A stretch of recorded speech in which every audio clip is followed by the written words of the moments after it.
Aloha everybody, and welcome to our meeting on the proposed lease for the Nahiku, Kenai, Huelo, and Honolulu lease areas. And this is a scoping meeting for the environmental impact statement that's being done. Okay. My name is Berna Kabakungan Sinelli, and I'll be helping to facilitate the meeting. And Earl Matsukawa here from Wilson Okamoto he's going to be doing a presentation, and it's going to be short, not that long. And to people that you saw when you came in is Rebecca and Keola. They're still working back there. So that's us. I am privileged to also introduce Father Tomoso, Father John Tomoso, and he will be doing our pulling for tonight.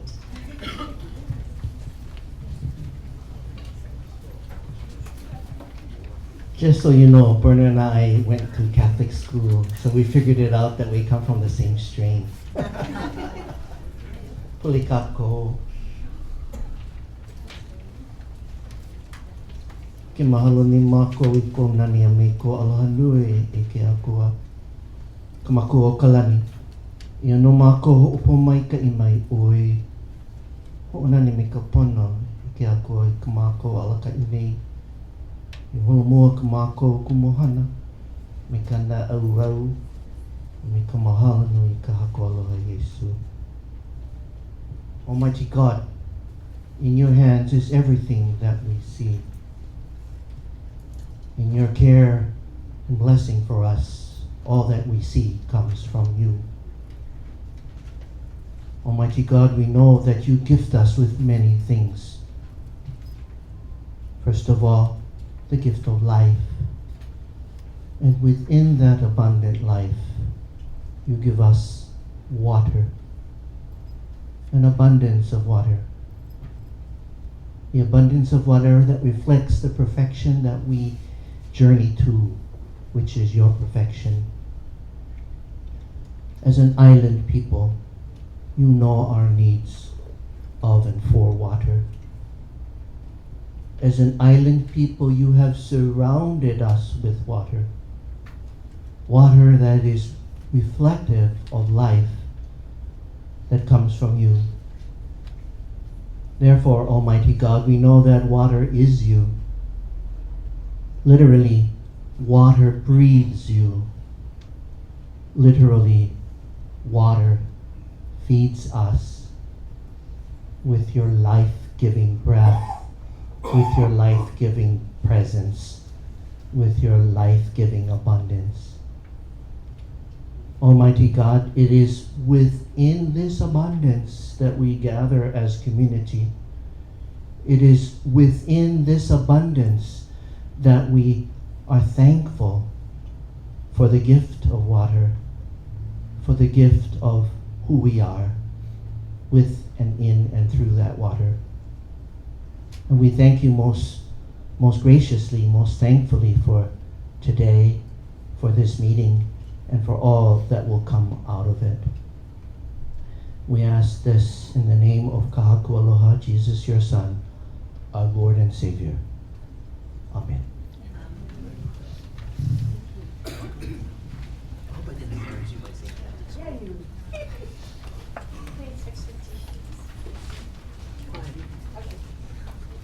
All right. Everybody got an agenda. The meeting is going to be in 5 parts. Most of the meeting is going to be you folks talking, okay? So the purpose of the meeting is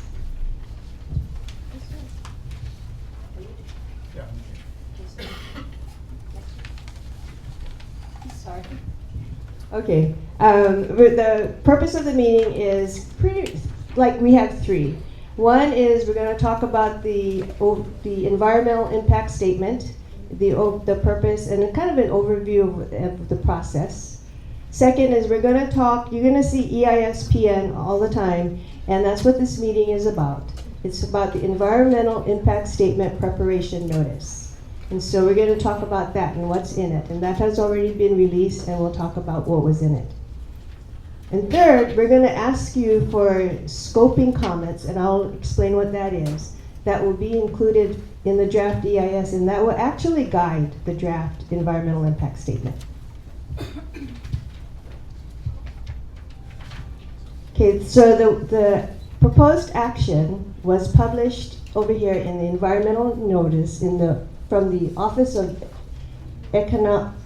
Environmental Quality Control, and they put out bulletins. And so this project was in the bulletin, published in the bulletin on February 8th. So what scoping is, scoping starts once the preparation notice is released, okay, or is published. And what scoping is, it determines the scope or the content or what's inside the environmental impact statement. So the meeting tonight is for you to guide us and to tell us and to share with us what you think the environmental impact statement should address. Now, the law, actually, Chapter 343 in HRS really does require scoping in every process. However, it does not, the meetings themselves are optional. And in this project, we have 2 meetings, because we want to sort of optimize opportunities for folks to provide input. Okay, we got 30 days from when it was published. If it was published February 8th, we have until March 10th to provide comments. And all of the scoping comments will be documented in the draft environmental impact study. So there's going to be a draft EIS that's going to be done. And the comments that come out of the scoping process will be included in that. Okay, there's 3 ways to provide comments. First is oral testimony, so you can do that tonight or this afternoon. And you know, plenty of you guys, when we asked if you wanted to speak, a lot of people went kind of bombaya. So if we have time, you know, if you want to sign up to speak tonight, you can, okay, or this afternoon. The second way is everybody had a paper for their comments. Okay, you can turn this in tonight if you want. You can also mail it because it's a mailer, so you gotta put a stamp on it and send it in. And the third way you can do it is by emailing it. Now, I have to say this, if you're gonna email it, you really need to, we're gonna let you know that we received it by email. If you do not receive an email, you gotta call, there's a number up here, you have to let us know so that we can make sure we have your comments. So now I'm gonna turn it over to Earl Matsukawa from, yes? I don't see the email address on there. It's on the bottom. You're welcome. Okay, I'm gonna, you know what? Oh yeah, okay. Maui Electric was gracious enough to let us use this room because we needed a place to meet. But they are in no way connected to what we're doing. Okay, so just to let everybody know, okay? And you know what we're gonna do? Earl is gonna speak for about 15 minutes. He's gonna present what we're here about today. I'm gonna ask you to really hold your comments and questions until he's POW. Because after that, that's when we're gonna open it up. Okay, so if you let him speak, then you kind of get the whole picture of the kind of stuff that's in the EISPN. And then after about 15 minutes, yeah? Yeah. So when he's POW, and he's gonna have, you know, he's gonna show you all kind of maps and stuff. When he's POW, then you will open it up. However, do you mind waiting just a couple minutes? There's some folks coming in, so we're just gonna wait just a couple minutes, okay?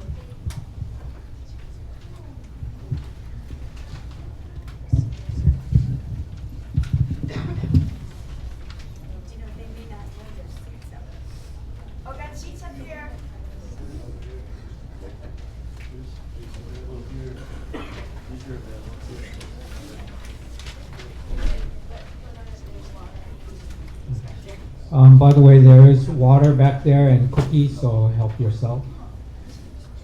And the restrooms are out this door, and turn left, and then it'll be on your right.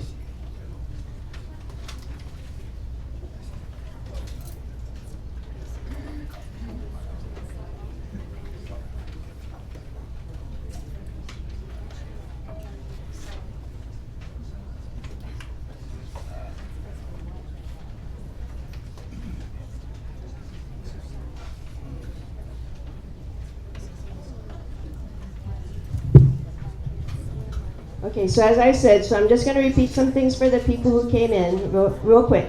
This is a meeting for the environmental impact statement. It's a scoping meeting that, and what we're doing is trying to get your comments on what should be included in the EIS or the environmental impact statement. Okay, and we have until March 10th to provide comments. And we have 3 ways. You can email it, you can give us a paper or mail it back, or you can talk tonight. Thank you, Berna.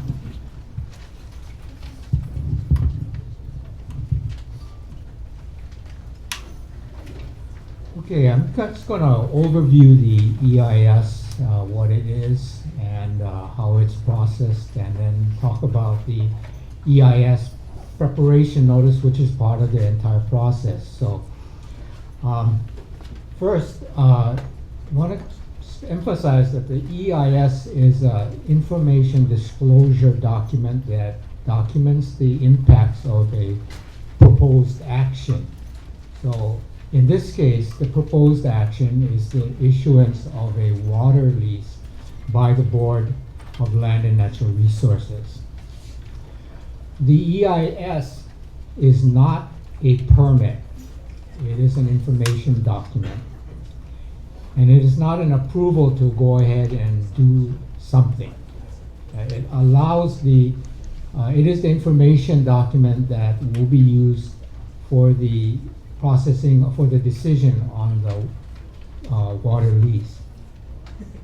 So, acceptance of the final EIS, the last thing that's done, acceptance of the final EIS by the Board of Land and Natural Resources means that the content, and I'll be talking about content today, and processing, and I'll be talking about the processing today, that the content and processing requirements that are set forth in state law and the administrative rules have been met, and now they can be accepted and used for the making that decision on the water permit.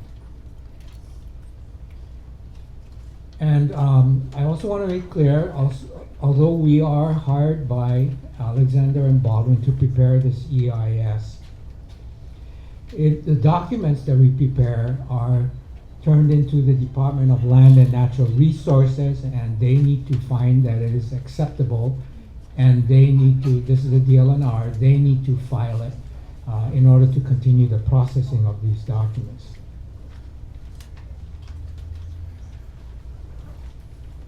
So let me briefly go over some of the items that are in the EIS. This is the content part that I'm talking about. And again, this is the content part which this scoping speaks to. So whatever comments we get in here, we will look at it in terms of how it can fit in the EIS if it's appropriate. So some of the content of the EIS includes the general description of the proposed actions, technical, economic, social, cultural, and environmental characteristics. So we do talk about what is the proposed action in the context of these things. We state what the purpose and need for the action is, and then what are the goals and objectives. We also have in there, and this is the bigger part of the EIS, it's a description of the existing environment, and there are a number of topics. On the next slide will kind of show the number of topics that will be covered by the EIS. So we will talk about the existing environment in these topic areas, the impacts of the proposed action, as well as some of the alternatives, and then potential mitigation measures that can be implemented so that can reduce the significance of impact. There's also a section relating to how the project relates to land use plans and plans in general, like the state plans, as well as other policies and controls. It will also describe and discuss alternatives to the proposed action. And I'll be discussing this a little later, what the alternatives are. And it will document the consultation process for the EIS, which includes this meeting.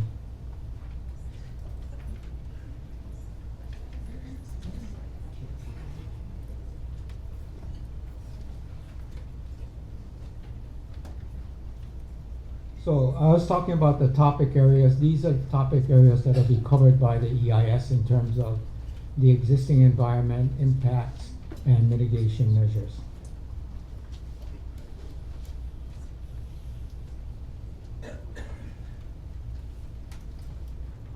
Okay, the EIS preparation notice has been formally published.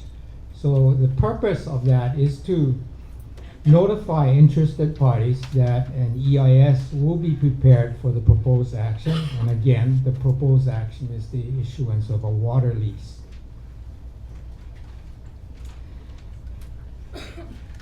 The EIS preparation notice begins the scoping process for receiving comments on the contents of the draft EIS, as Berna mentioned. So the next document to be prepared is the draft EIS, and the comments received here will aid us in scoping that document. And it also includes a general discussion of impacts, and it discusses potential technical studies that may be prepared for the draft EIS. Okay, now this is the process part of the EIS. It began with early consultation, and this actually was not required for the type of EIS preparation notice that we prepared, but it provides an opportunity to notify potentially interested parties that the process has started and to allow early comments on the process and the EIS preparation notice. Then we prepared the EIS preparation notice, which was published, like Berna said, on February 8th. And we're now in the 30-day comment period, which ends on March 10th. Now, in taking into consideration comments that we received during scoping, we will begin to prepare the draft EIS. But there's another critical thing that we need before we can actually finish the draft EIS, and this is the interim in-stream flow standards, and these will be issued by the Commission on Water Resources Management. The IIFS is going to determine how much water actually can be diverted through the East Maui Irrigation System aqueduct system. So that decision is a separate decision and is actually not tied to the EIS process, but we need to know what those standards are. So we need to know what's going to be flowing in the streams, what's going to be flowing in the aqueduct system. So that information is needed so that we can determine what kind of impacts are going to occur. So the maximum amount of water is what the IIFS decision is going to be. And then the technical studies will be conducted based on the IIFS decision, and then they'll be incorporated in the draft EIS. So once we're completed with the draft EIS, it'll be up to the Department of Land and Natural Resources to publish it in the environmental notice that we showed you earlier. And once it's published, it starts a 45-day comment period where people may review it and comment on the draft EIS. And then we will take in those comments, and in that stage, we will do a point-by-point response to all the comments that are received. And then we'll prepare a final EIS. And that'll be turned into the Department of Land and Natural Resources. They will review it. And if they accept it, then they will publish it in the environmental notice again. And once that's done, then it can be taken before the Board of Land and Natural Resources to formally accept the final EIS. And once that's done, it can be used as a basis for the issuance of the decision on the water lease. Okay. So the EIS preparation notice is in the public realm now. You can download it from the OEQC website.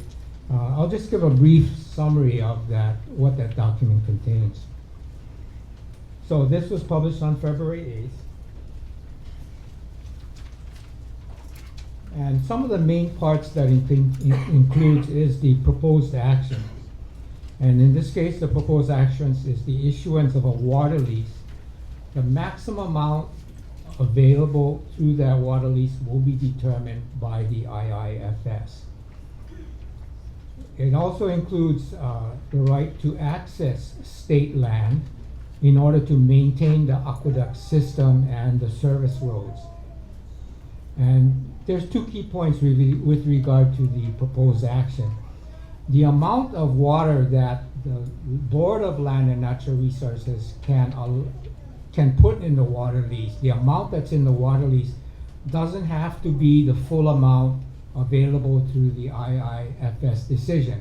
The board can say give less than what is in the IIFS. Another part of this is that once that permit is issued, this permit, once it's determined, will go before public auction. So even though ANB is very much involved in this, through the public auction process, it is possible that it is not awarded to Alexander and Baldwin. So 2 points on that. Okay, this is the map of the 4 licensed areas, Huelo, Honolulu, Kenai, and Nahiku. It covers about 33,000 square miles of state-owned land. 33,000 acres, sorry, of state-owned land.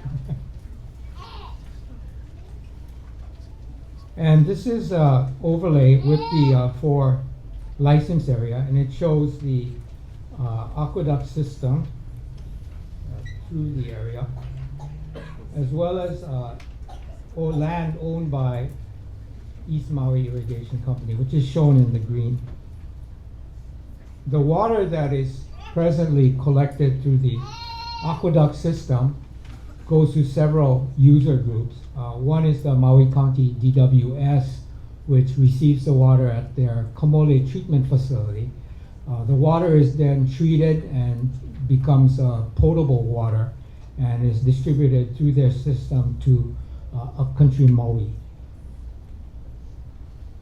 The DWS also treats that water and services portions of the Nahiku community, the portion that lies below the Hana Highway.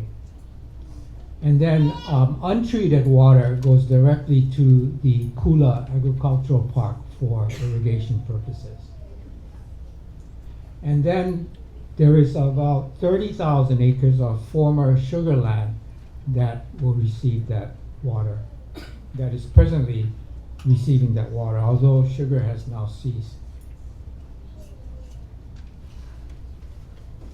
This is a map basically of the users. The black line, the black dotted line, is basically the transmission mains that DWS operates to provide potable water to the upcountry Maui area. This is the lower portion of Nahiku that is served also by the DWS. This is the Kula Agricultural Park, and this is the 30,000 acres of former sugar land in central Maui.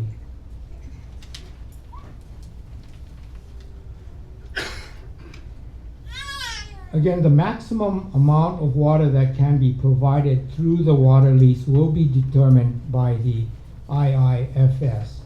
And again, the amount could be reduced by the Board of Land and Natural Resources, and again, the permit will go before public auction. But for whatever amount of water that is made available through the water lease, there will be a reservation of that amount that will be dedicated to the Department of Hawaiian Homelands, although the amount of that reservation has yet to be determined. Okay, the objectives as stated in the EIS preparation notice, the reason for the water lease would be to continue to meet the domestic and agricultural water needs for upcountry Maui, similarly for the portion of the Nahiku community below Hana Highway, and to continue to provide water for agricultural purposes, likely diversified ag in central Maui, and to protect, preserve and maintain the EMI aqueduct system.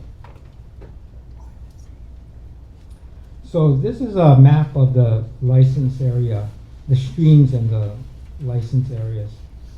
And there are 39 identified streams, 40 by some count, but my understanding is that 40th one is actually a waterfall within a stream, so 39 of 40, most of which are subject to the IIFS.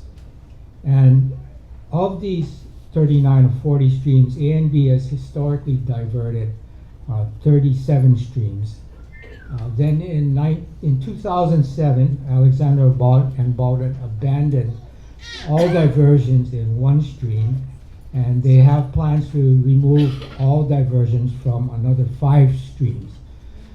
These are streams that have been identified, so-called taro streams, because they are used in their lower reaches to irrigate taro and other crops. Okay, so we also identified in the EIS preparation notice what we think will be the alternatives that will be assessed in the draft EIS. And the first one is the amount of water that can be available if they award the full amount given by the IIFS. So whatever the IIFS decision, the water that becomes available with that decision. And the second is the no action decision, no action alternative, where the Board of Land and Natural Resources issues no water lease. So no state waters would be part of that license. And the final option is a situation where we mentioned before the board could provide less water than allowed by the IIFS. And so we haven't determined exactly what that point is at this time. We will need that IIFS decision, but it's sort of the middle between the first two. Okay, that summarizes the EIS. Okay, Joe Cheselden. Cheselden. There you go. Hello. My name is Joe Cheselden, but I am here presenting this statement on behalf of my many-generation Hawaiian neighbor, Alvin Kalehu Abehe. Alvin cannot miss work to be here tonight, but sends his statement as a message. As a native Hawaiian from both family sides, I say to you, aloha. Generations ago, big sugar and pineapple companies, including Alexander and Baldwin of the mainland, imposed upon Hawaiians a valuable and irreplaceable water takeaway, which has deprived Hawaiians of water and land to do subsistence farming, to help feed our ohana and greatly improve our lives and restore what we once enjoyed, stream flow, fish populations, and our agriculture. As a result, we have gone from a subsistence ohana to a dependent ohana. In sharing our water resources to Big Sugar by means of what I understand to be 165 million gallons of water per day to 33,000 acres, Hawaiians have been shared out of the ability and right to a self-sustaining way of life.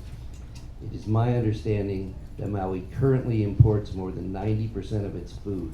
Meanwhile, the Hawaiian farmer, at the expense of Big Sugar, is deprived of rights to work with the land, to sustain and feed our ohana. We have lost the right to teach our young that we can love our mother island and she will take care of us. We need a return of the water rights to us and our ohana. We do not need another theft of water by Big Sugar, Alexander and Baldwin. Mahalo nui loa. Alvin Kalehu Abehe. Okay. So what my understanding is he wants to see the cultural impact studied in terms of just the water, what happened with the water. He wants to see it from a cultural standpoint. But I also heard that he wants to make sure it's available for sustainable agriculture. The concept of on the mainland, there's a concept in cities where they share little pea patches and stuff, but maybe on a larger scale for the locals to have places to have gardens in that farmland using the agricultural water. Okay, thank you. Brendan Balthazar. Mr. Balthazar, you've been here for a long time, thank you.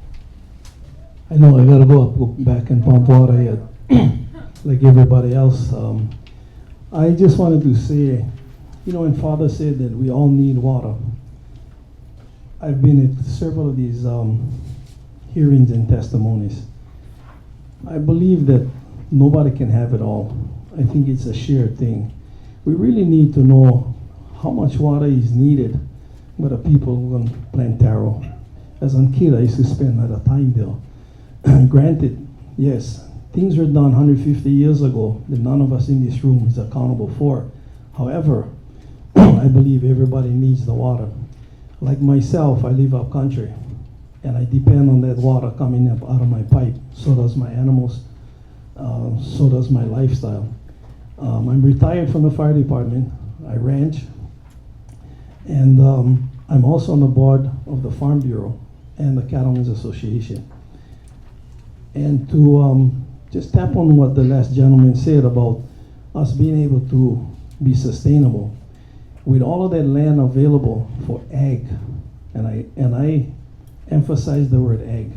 At the last testimony I did before the LNR, one of my things that I think was the wrong place, but I did say that if this water is earmarked for ag, that amount that is now used for potable water, like upcountry, should be capped. I don't think any future subdivision should be coming up and tapped into the ag water. And that's really my concern. I'm here representing ag. And the part of ag that I represent is the livestock industry. I know some of the things that I heard some of the people from Sierra Club and some of the friends that I have from Kenai say, yeah, I mean, they want all this water, what for? I don't know how much sorghum will take, how much corn will take. I can tell you how much, if we need to irrigate the pastures, right now the grasses that works down in that area will take about 4,100 gallons per day per acre. That's what it takes to keep that thing in grass, pending no rain now. I'm just saying, just on bottom line. Of course, it'll be less with the rain and of course more with the evaporation. Cattle drink 15 to 20 gallons per day. That's 20,000 gallons on a 1,000-acre pasture. 1,000 acres of irrigated pasture, you can probably run a head per acre. So I can only speak from the livestock side. On my end, up country, a lot of the kids now that should be in ranching and farming are not. I'd like to see that land stay in ag, and I believe the water really should be shared. And like you were saying, I think once they find out what the stream flows is, then it should be adjusted as to what everybody can have. So everybody can share the water. I mean, without water, there's no egg. I mean, nobody can disagree with that. So I'm saying also that if EMI, and I'm not partial to them, but if EMI, who's been taking care of the ditch system for all these years, gets out of it, the county has no way in hell to take care of that ditch. They don't have the resources nor the funding. So it is essential for us, for our environment, to have this water come out and have somebody take care of it. Okay, so my understanding is, I did hear you say that you wanted to see some quantification of what the taro, the kalo needs are for water. You want to see the impact of the proposed action on the agricultural lands. From your perspective, it's from ranching. And you also want to see, to make sure, you want the EIS to show what some of the future uses might be if it's not ag, because you don't want to see it develop. I'm really concerned that this water that is earmarked for ag stay as ag. Okay, you want to, okay, so ag impact. Okay, thank you, Mr. Balthazar. James Kuhn. Hello, aloha kako. My name is Jim Kuhn, and I'm speaking as a concerned citizen. I've lived on Maui for almost 45 years, and I've lived in Kula for over 3 decades. My home's on ag land, and I maintain a small orchard on my land. I believe as time goes on, more and more individuals need to plant edible crops to help Maui be more food sustainable. I do believe that EMI is the best entity to manage the EMI ditch system. In my opinion, it would be a nightmare to turn this valuable resource over to the county or state. I also want to see A&B have enough water to ensure that diversified agriculture can be viable on their vast lands. What will happen to Maui if there's no agriculture there? Not enough water means less ag. How can we ever meet our needs of energy and food sustainability if there's not enough water? Will it go to development? What about us upcountry residents if EMI somehow gets taken out of the picture? How will we get our water? EMA must have a leash from the state that ensures that the rest of us continue to receive the water we need. As you prepare the CIS, please ensure that all parties that need water have an adequate supply. Keep EMI as the managing entity. Make sure A&B has enough to continue farming instead of massive development. Thank you. Thank you. Nalani Kaninau? Aloha kako. My name is Nalani Kaninau. Mahalo for everyone to have my voice heard today. For me, it is no coincidence that today, water protectors from Standing Rock are being forcibly removed from the Oseti camp, trying to protect the water that I, a Native Hawaiian, am here to testify to protect water. And this is my first time, so kalama. I would like the EIS to address agriculture needs, and that sustainable crops are found with any combination of co-op farmers.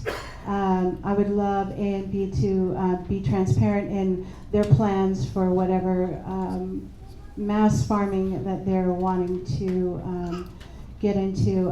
I'd also like that there is no action until actual stream flow data is gathered for all of the streams proposed to be diverted, and that the repair and maintenance of the diversion system is cared for by charging of market rates for water to generate sufficient funds to keep that repair and maintenance going.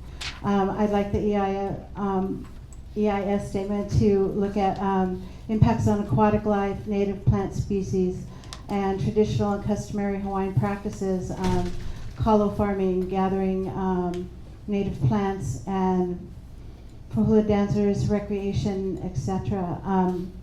I believe we need real farmers, not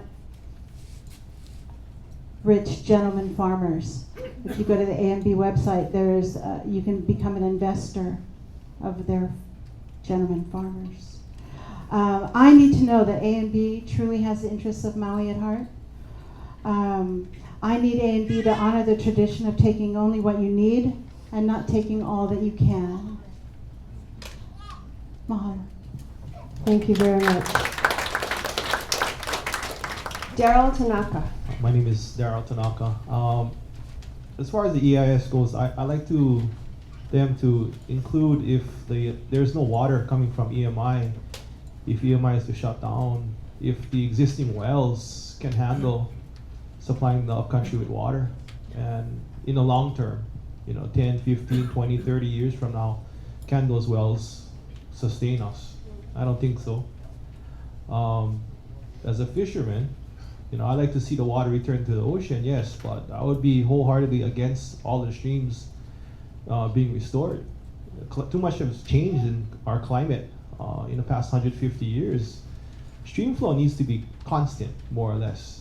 So I support the taro streams being given water, but if the stream is not being used for taro, I cannot see returning water to that stream when we need it in central Maui.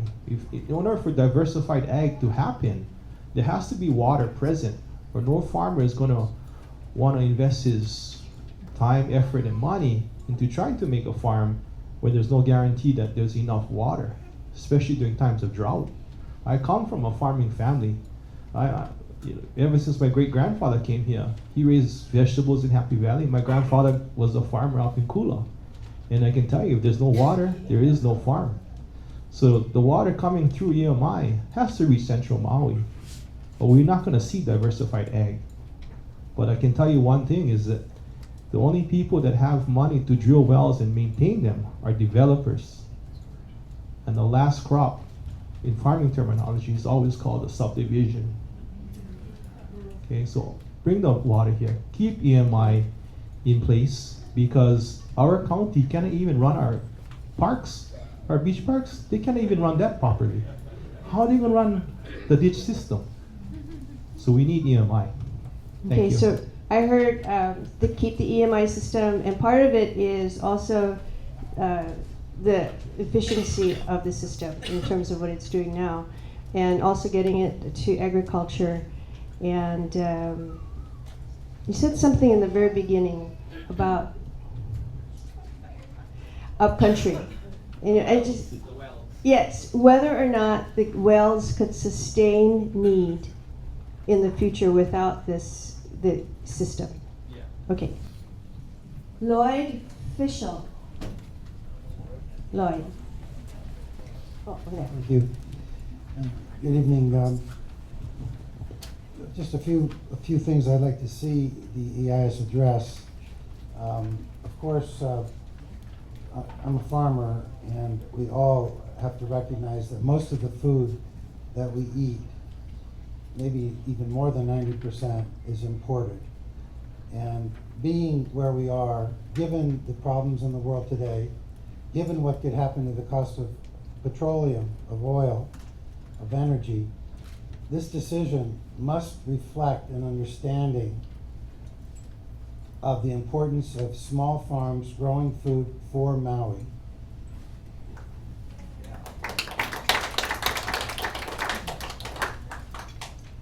It's insanity to think of giving all that water to one company that has not been a good partner with small farmers over the years, one company that has spewed lots and lots of chemicals into the air, into the ground, one company that's in partnership with who? Monsanto. It's insanity to think that they would get this water and that we would call it the people's water. That we would think that the water then would be used for growing crops. What Mr. Baltazar said is so important, that this water must be used for agriculture and not developments. The second thing I want to mention is in the documents that have been put forward up to this point, as in the screen presentation earlier, the word state-owned land was used. The EIS should address, what does that mean, state-owned land? Who is the state? And where are the Hawaiian rights within that concept of state-owned land? And any of you working on this EIS that can talk about having Hawaiian friends and loving Hawaiian people and loving Hawaiian culture, that don't then address this issue, it's really a shabai. And the second thing is, in this words that have been used here in these papers and in the screen as well, government-owned waters. It said government-owned waters. I'd like the EIS to define, what does that mean, government-owned waters? Thank you. Okay. You had three things. The first one was make sure that or you want the EIS to address having the water go to small farmers, or like diversified and small farmers, and not just industrial type, right? And the second thing is define what state-owned land means, and also define what state-owned water means. Okay. I'd like to add one more thing to that. Okay. Please. And I think it should address what is happening to the water today, from the time that the farming of sugarcane stopped to today. What is happening to that water? Is it being dumped in a world where people die for water? Is it being dumped? We should know. Okay. Thank you. John Geller. Yes, sir.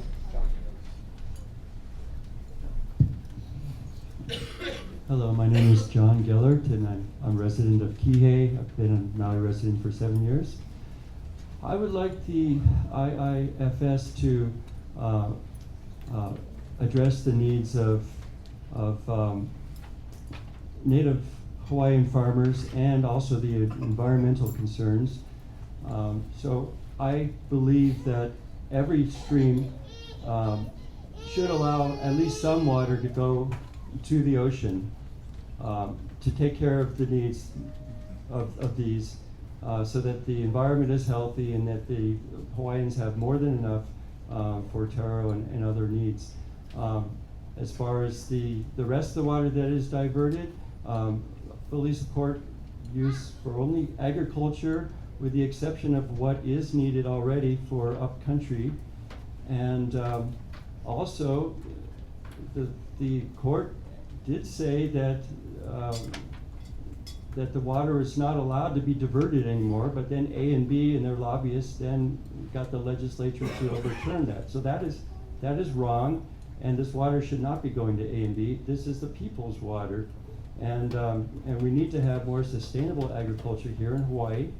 So I would say whatever amount that is determined by the IIFS, it should be subject to review as more and more farming is actually done, but never to totally divert all of the water from any stream. Thank you. And just for clarification, the EIS and the IIFS process are parallel processes. So there's things that are found in the EIS. Actually, the IIFS will be, that decision is not going to depend on what the EIS says. Am I correct? But we also understand the things that you said you want to see studied in the we'll just make sure that it's in the EIS, that portion of it. Thank you. Okay, Darren Strand. Thank you. I'm Darren Strand. I'm one of the owners and operators of Maui Gold Pineapple Company, and we farm about 1,000 acres below Mapuau town and above Hali'i Maili. All of our property, the ditch borders, the upper ditch borders every single acre that we farm, and we use absolutely none of the water from the ditch. And we haven't since the very first in-stream flow standard was set, and I guess that's been several years. And you know, I worry mostly about the farmers at the end of the system that are in Kula Ag Park, and I see the ditch every day. There's not much water running through it. It's already in a state of disrepair, and it needs to be maintained already, or we're going to lose the capacity to get water to that last reservoir at the end of that the farmers in the egg park use. Before I moved to Maui, I worked at Del Monte Pineapple on Oahu in 2004 and 2005 when the Waihole ditch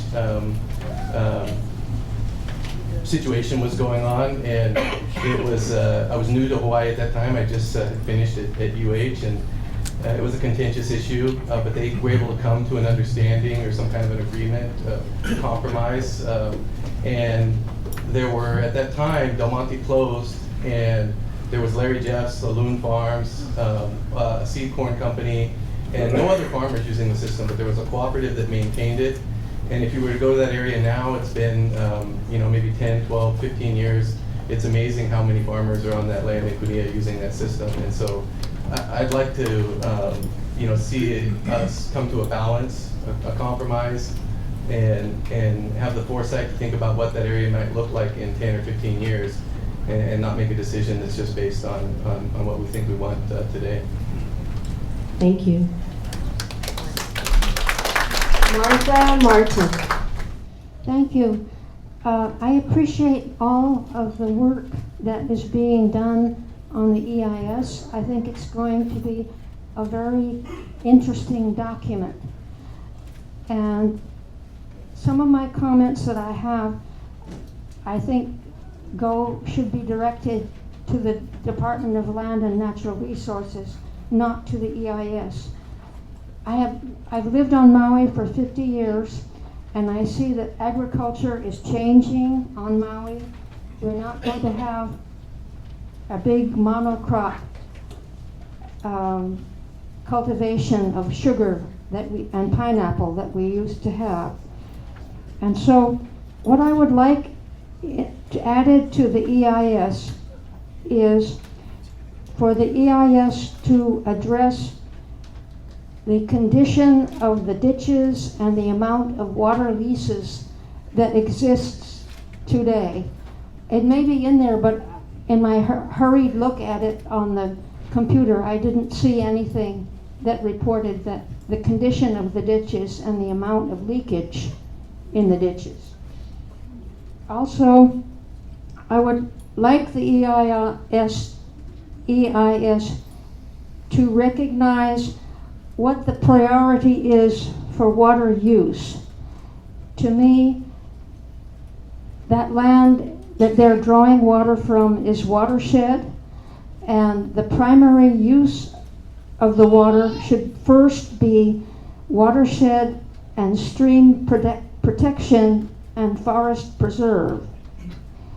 And for me, the second priority should be the former taro users of the streams and restoring flow of the water in the streams, which maintains animal and reef life in the ocean.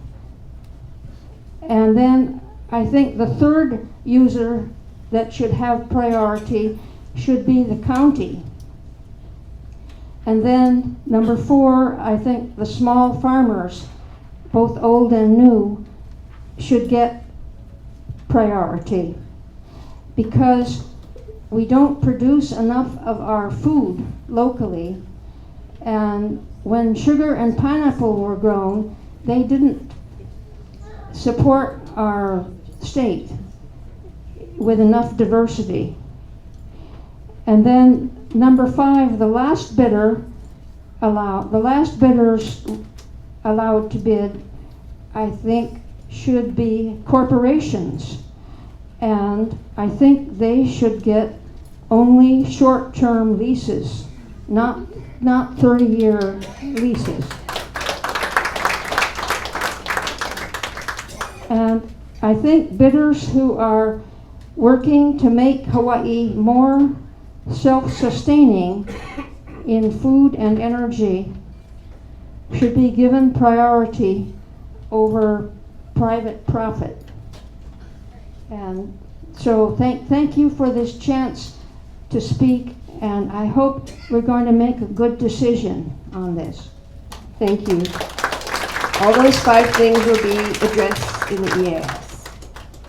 Edwin Young. Mr. Young. Hi, my name is Edwin Young, and I agree with the EMI should have some water, but you cannot take all the water, because I'm a coolie fisherman, yeah, and from 1990 is when EMI started taking all the water from all the ditches. I mean, Makapipi, I live in Hana, Makapipi was bone dry for years, all the way up until when the sugar cane closed, and then they let go a little bit of water. And Honolulu was bone dry, and no akuli came inside those bays. Hana Bay, Honolulu, we used to fish all the way to Kaupo. And when EMI took all the water, then the akuli would come inside Hana Bay maybe about once every 3 months, once every 4 months. And before that, akuli used to come inside Hana Bay every week when all the rivers were flowing prior to 1990. And since they let go the water, like when EMI HNS closed, when they let go of the water, right now we're catching akuli like pretty much every other week in Hana and Honolulu too, because I used to fish Honolulu all the way to Kaupo to Nu'u. And I went to Honolulu Institute of Marine Biology for 1 year as a biologist technician for Lokai Pacific, yeah? And wherever the fresh water enters the ocean, it's known as estuary. These are all estuaries, and estuaries are all nurseries for all your baby fishes. And all your baby fishes lived on phytoplankton and zooplankton. Phytoplankton is one-cell vegetable, and zooplankton is one-cell animal. And that's what the akuli like to eat. And all your baby fishes, they come inside to eat that. And since AMI started taking all the water, about 90% of our fish in Hana has disappeared. 90%. And I can tell you because plenty of people in Hana notice this too. I hardly see any uhu anymore. And the HRS, HRS on the water code, yeah? The water code for the HRS. And asked my cousin, he's a judge in Honolulu. And I says, what does HRS stand for, grade? And he goes like, Hawaii Revised Statute. I said, is that law? He said, yeah, that's the law. And I forgot the code for HRS, you know which law it is. But it says, you can take water from the stream, yeah? But you cannot take all the water from the stream. You have to leave water in the stream for hi'iwai, opai, oopu, and stuff like that. But the Water Commission gave AMI permission to take all the water from Honolulu bone dry and from Makapipi bone dry. And to me, that's the law is the law, but the Water Commission make excuses to bypass that law to give EMB all the water. To me, that's totally wrong.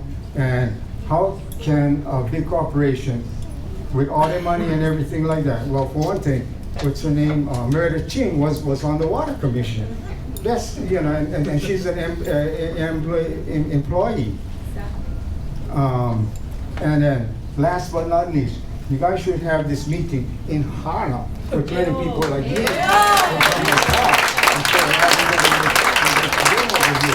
Because the Hana people cannot come out here. And, I was out here, so I was fortunate to come over here and talk. And your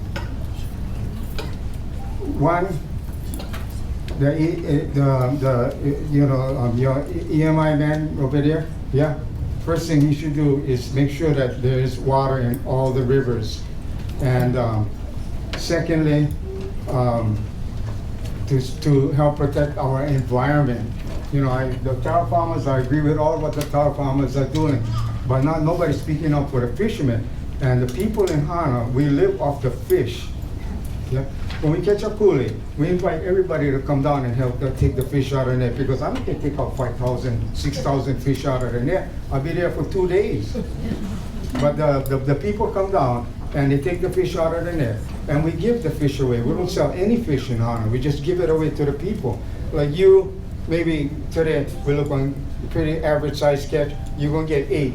Your husband going to get 8. If you get 2 kids, they get half share. They're going to get 4 each. So that's 8, 16, 24 fish you take, That's like about 20 pounds of fish. And then when you don't have this, then that's why we don't have our supply of fish yet, and we got to go store. Okay, anyway, that's all I have to say. No. So my understanding is that I heard two, I know you gave a lot, but the two main things I heard that you want to see in the EAS is the impact of the stream diversion on the shoreline environment. And the second thing I heard was how much water is being taken out of the stream? Because you said a couple things, and so kind of like having a better idea of how much water is being taken out of each stream, or the streams. They took all the water. Okay. Not leaving any water. Okay. Only when it has rained, then the river overflows, or the dams overflow. I've seen the dams, that's why. And then that's the only time we have water. But now we have water all the time, because since HCNS closed, I guess they opened up some of the dams, yeah? Thank you, Mr. Young. Okay, thank you very much. Michael Pasco. Michael Pasco. I'm going to save some of the comments about the taro farmers and about the agriculture. Those remarks are spoken for, seems like well today. But touching on a little bit the minimum flow standards, I know that's part of the seaworm process, but I just want to make sure that when we're looking at the ecosystems here, that the seaworm process, that it's ecosystem based and not the needs of A and B based about what can be taken from the streams.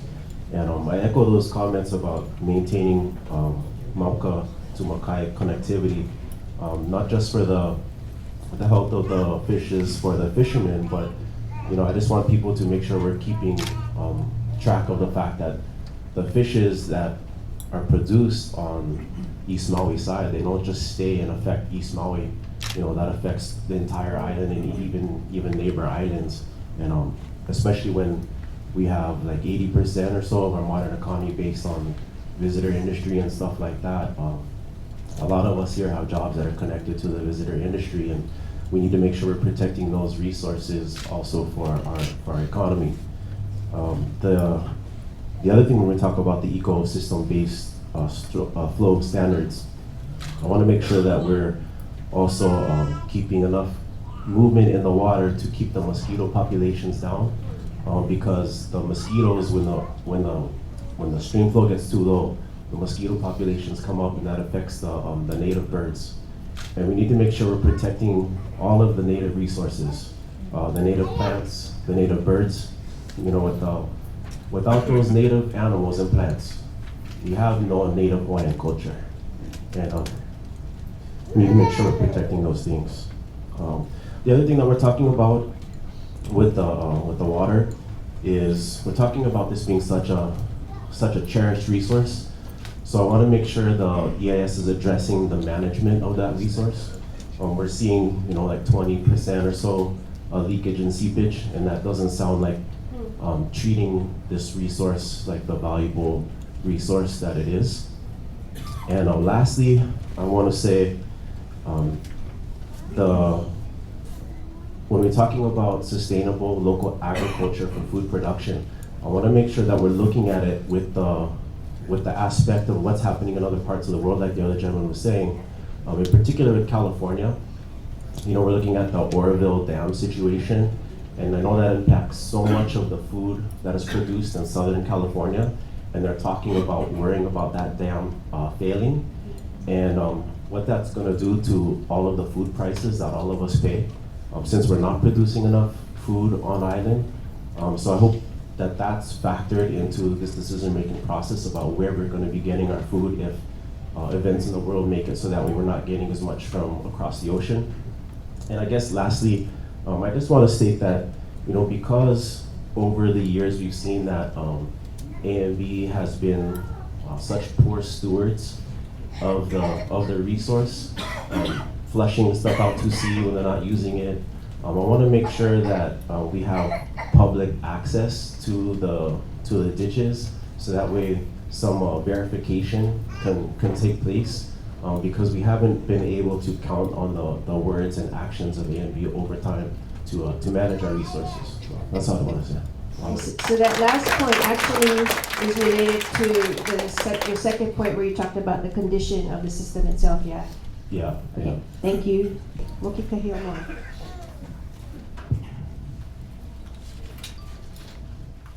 My name is Moki Kahiomo. I come from Huelo. I live by the stream. My family are all from there, way back, when they started doing the ditches. The thing I like you guys remember when you're looking at all this. Everybody, the comments that was said, Pono, perfect. For right now,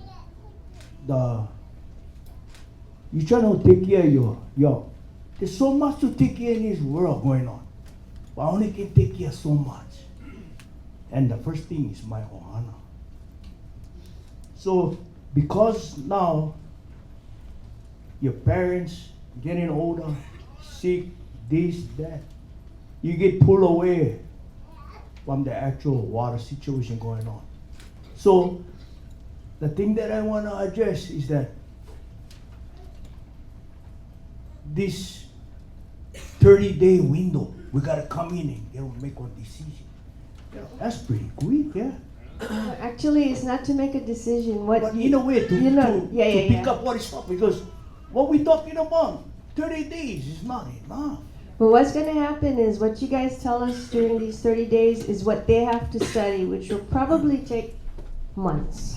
So the things you bring up, that is the basis for the studies that they're gonna look at. That your comments will be in the EIS and it will help frame what is in the EIS. Okay. That's why I was Okay. gonna bring it back to here. Because we've been going through this problem for way hell of a long time. And probably me, I will mock it before this thing get done. Because there's other people, our parents, going. My grandparents going. Our cousins, they live here now. Then when they started all this stuff, we're talking about the same kind of things going on. But you know what? The water has been going. I live by them, I go up, I check all the time. Yeah, things are changing, the environment changing, the trees not growing because you took the water away, you know, and something else that stay inside the land right now that we found out. I went up and I seen something that is I have never seen in my, since I was born inside, stay in the stream. No, whether or not it came, if people threw it and went in the water, or the water wasn't there, that's why it grew up. I don't know. There's a lot of stuff. So one, we need to look at is that not only the streams that carry the water, but the places where the water do reach, but it's through spring, not necessarily on that water, I mean the river itself. Need to look at. And then the next thing is when we dam stuff, because I see the water come, go, and go. So I don't know where the thing going. I don't see them coming though. Yeah. So we've heard this before too. You want to know what the flows are and that, how it's managed and stuff. Yeah. Where does stuff go? Are you signed up? No, but I'm his daughter. Can I say something really quickly? You gotta talk like him then. No. Tell us your name. Tell us your name. I can talk like you. What's your name? My name is Kahikina Kahiomoe. I live in Huelo. And I think the EIS should address the people that actually gets the water. Okay.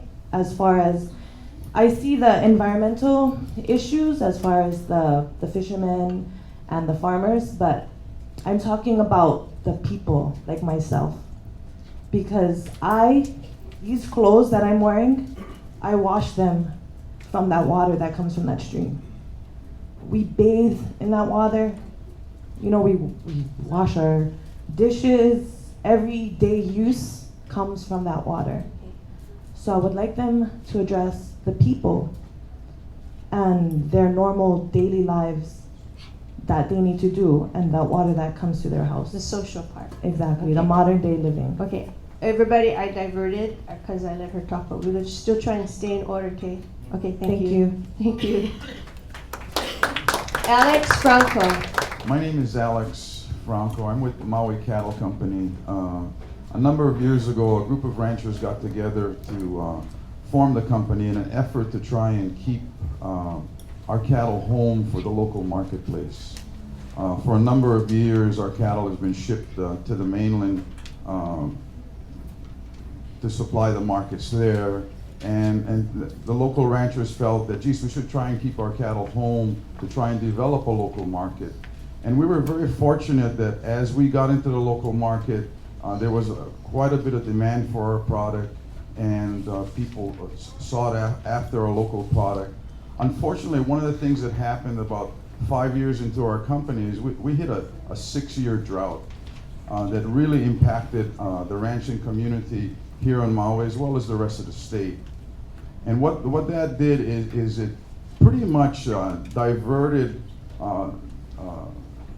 the market share of cattle coming into the marketplace back to the mainland again, because we couldn't sustain those animals here. And with water being available to come to the Central Valley, it does provide an opportunity for the potential of irrigated pasture, that we could keep more of these cattle here at home. But at the same time, we feel it is very important to have a shared use for the water and realize the importance of what the taro farmers need. But again, just here expressing the concerns of the drought for our industry and the need to supply water for all of us that's in agriculture here in Hawaii, whether we're small farmers or larger farmers. We all need the water. So I'm here to try and ask for support for water being supplied to bona fide farming. Okay, so, and you want to see the impact of the proposed action on the central Maui side? That's correct. Okay, thank you. Thank you. Brian Whitman. I'm Brian Whitman. I live in Hawelo on the Hanahoi Stream near Moke. Earl, could you put up a map that says use area? It's about, I don't know, 10 slides back.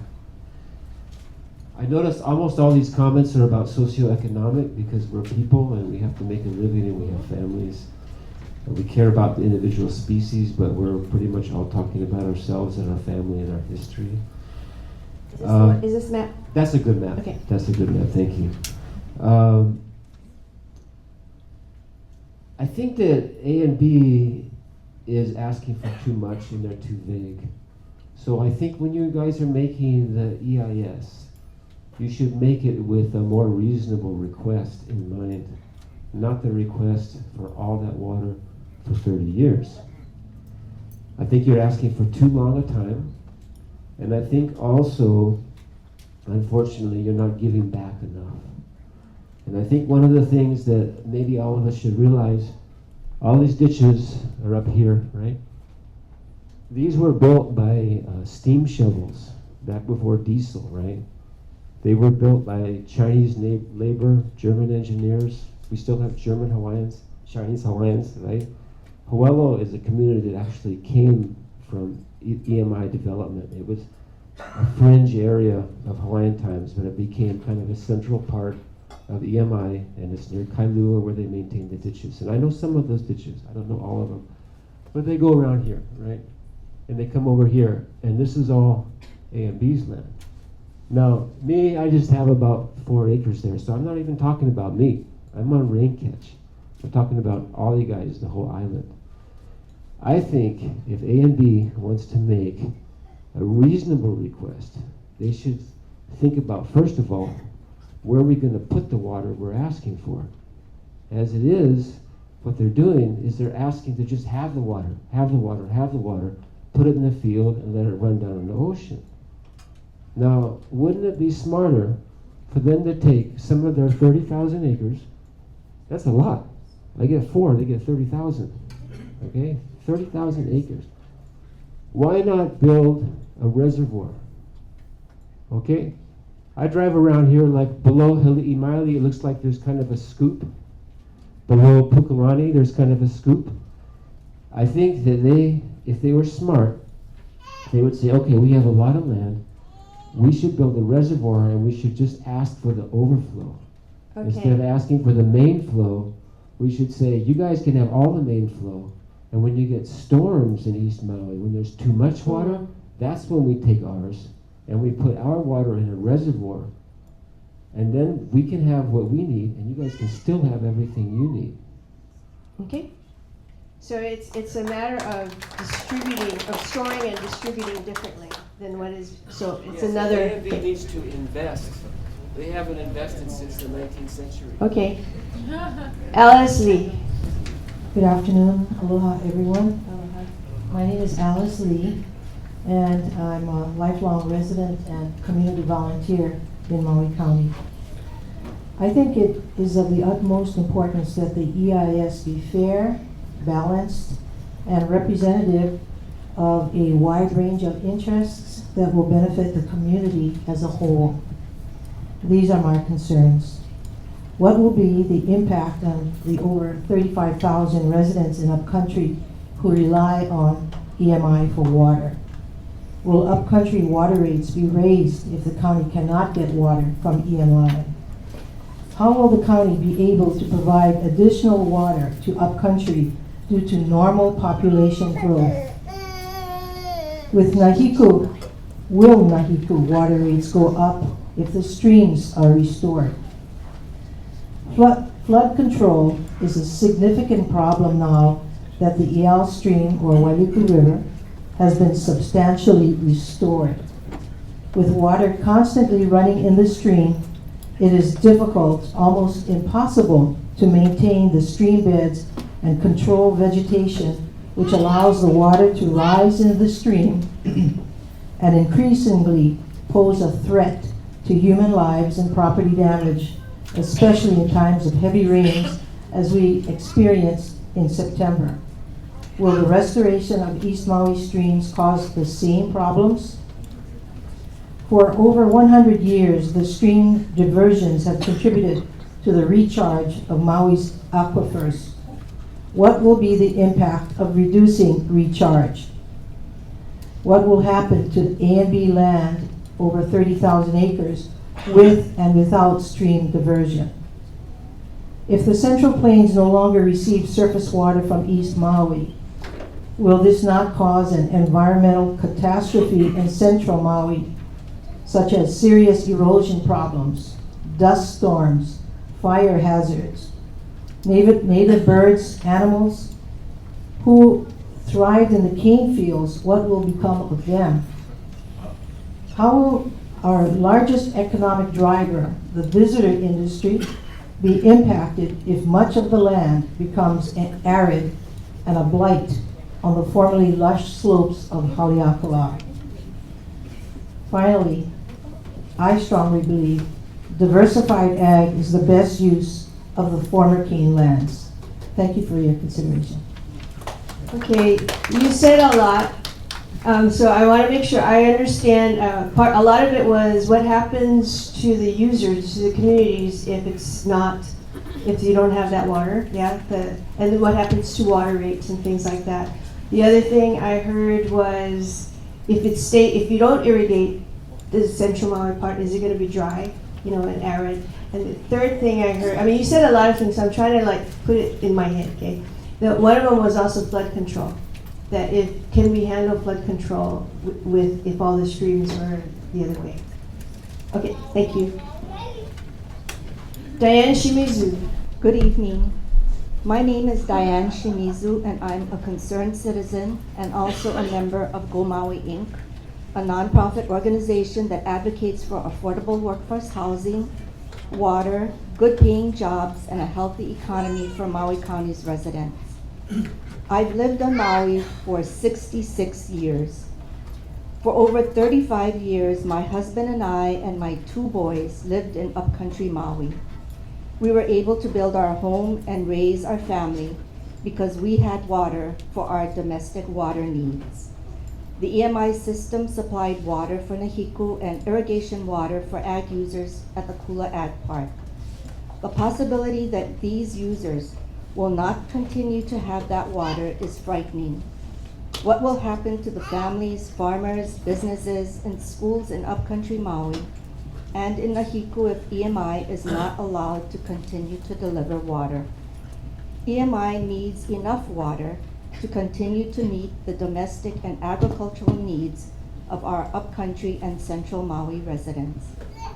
I would like to see the EIS assess the impacts on housing and on our families who are struggling to find homes if there's no water, on farmers and ranchers in upcountry and central Maui who depend on the EMI system for their livelihood, on HCNS's lands without the sugarcane, and on our hopes of food sustainability if the central Maui lands cannot be cultivated. Please consider these factors in your preparation of a well-balanced EIS. Thank you. Albert Perez. Aloha, Albert Perez. Aloha.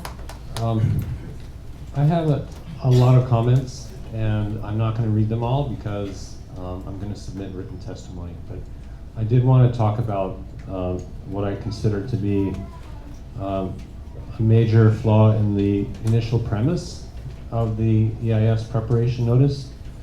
So there are many places where it says the proposed action will maintain existing conditions subject to the pending stream flow decision, and no significant impacts are anticipated for various topic areas like geology and things like that. To me, that is a flawed premise. Currently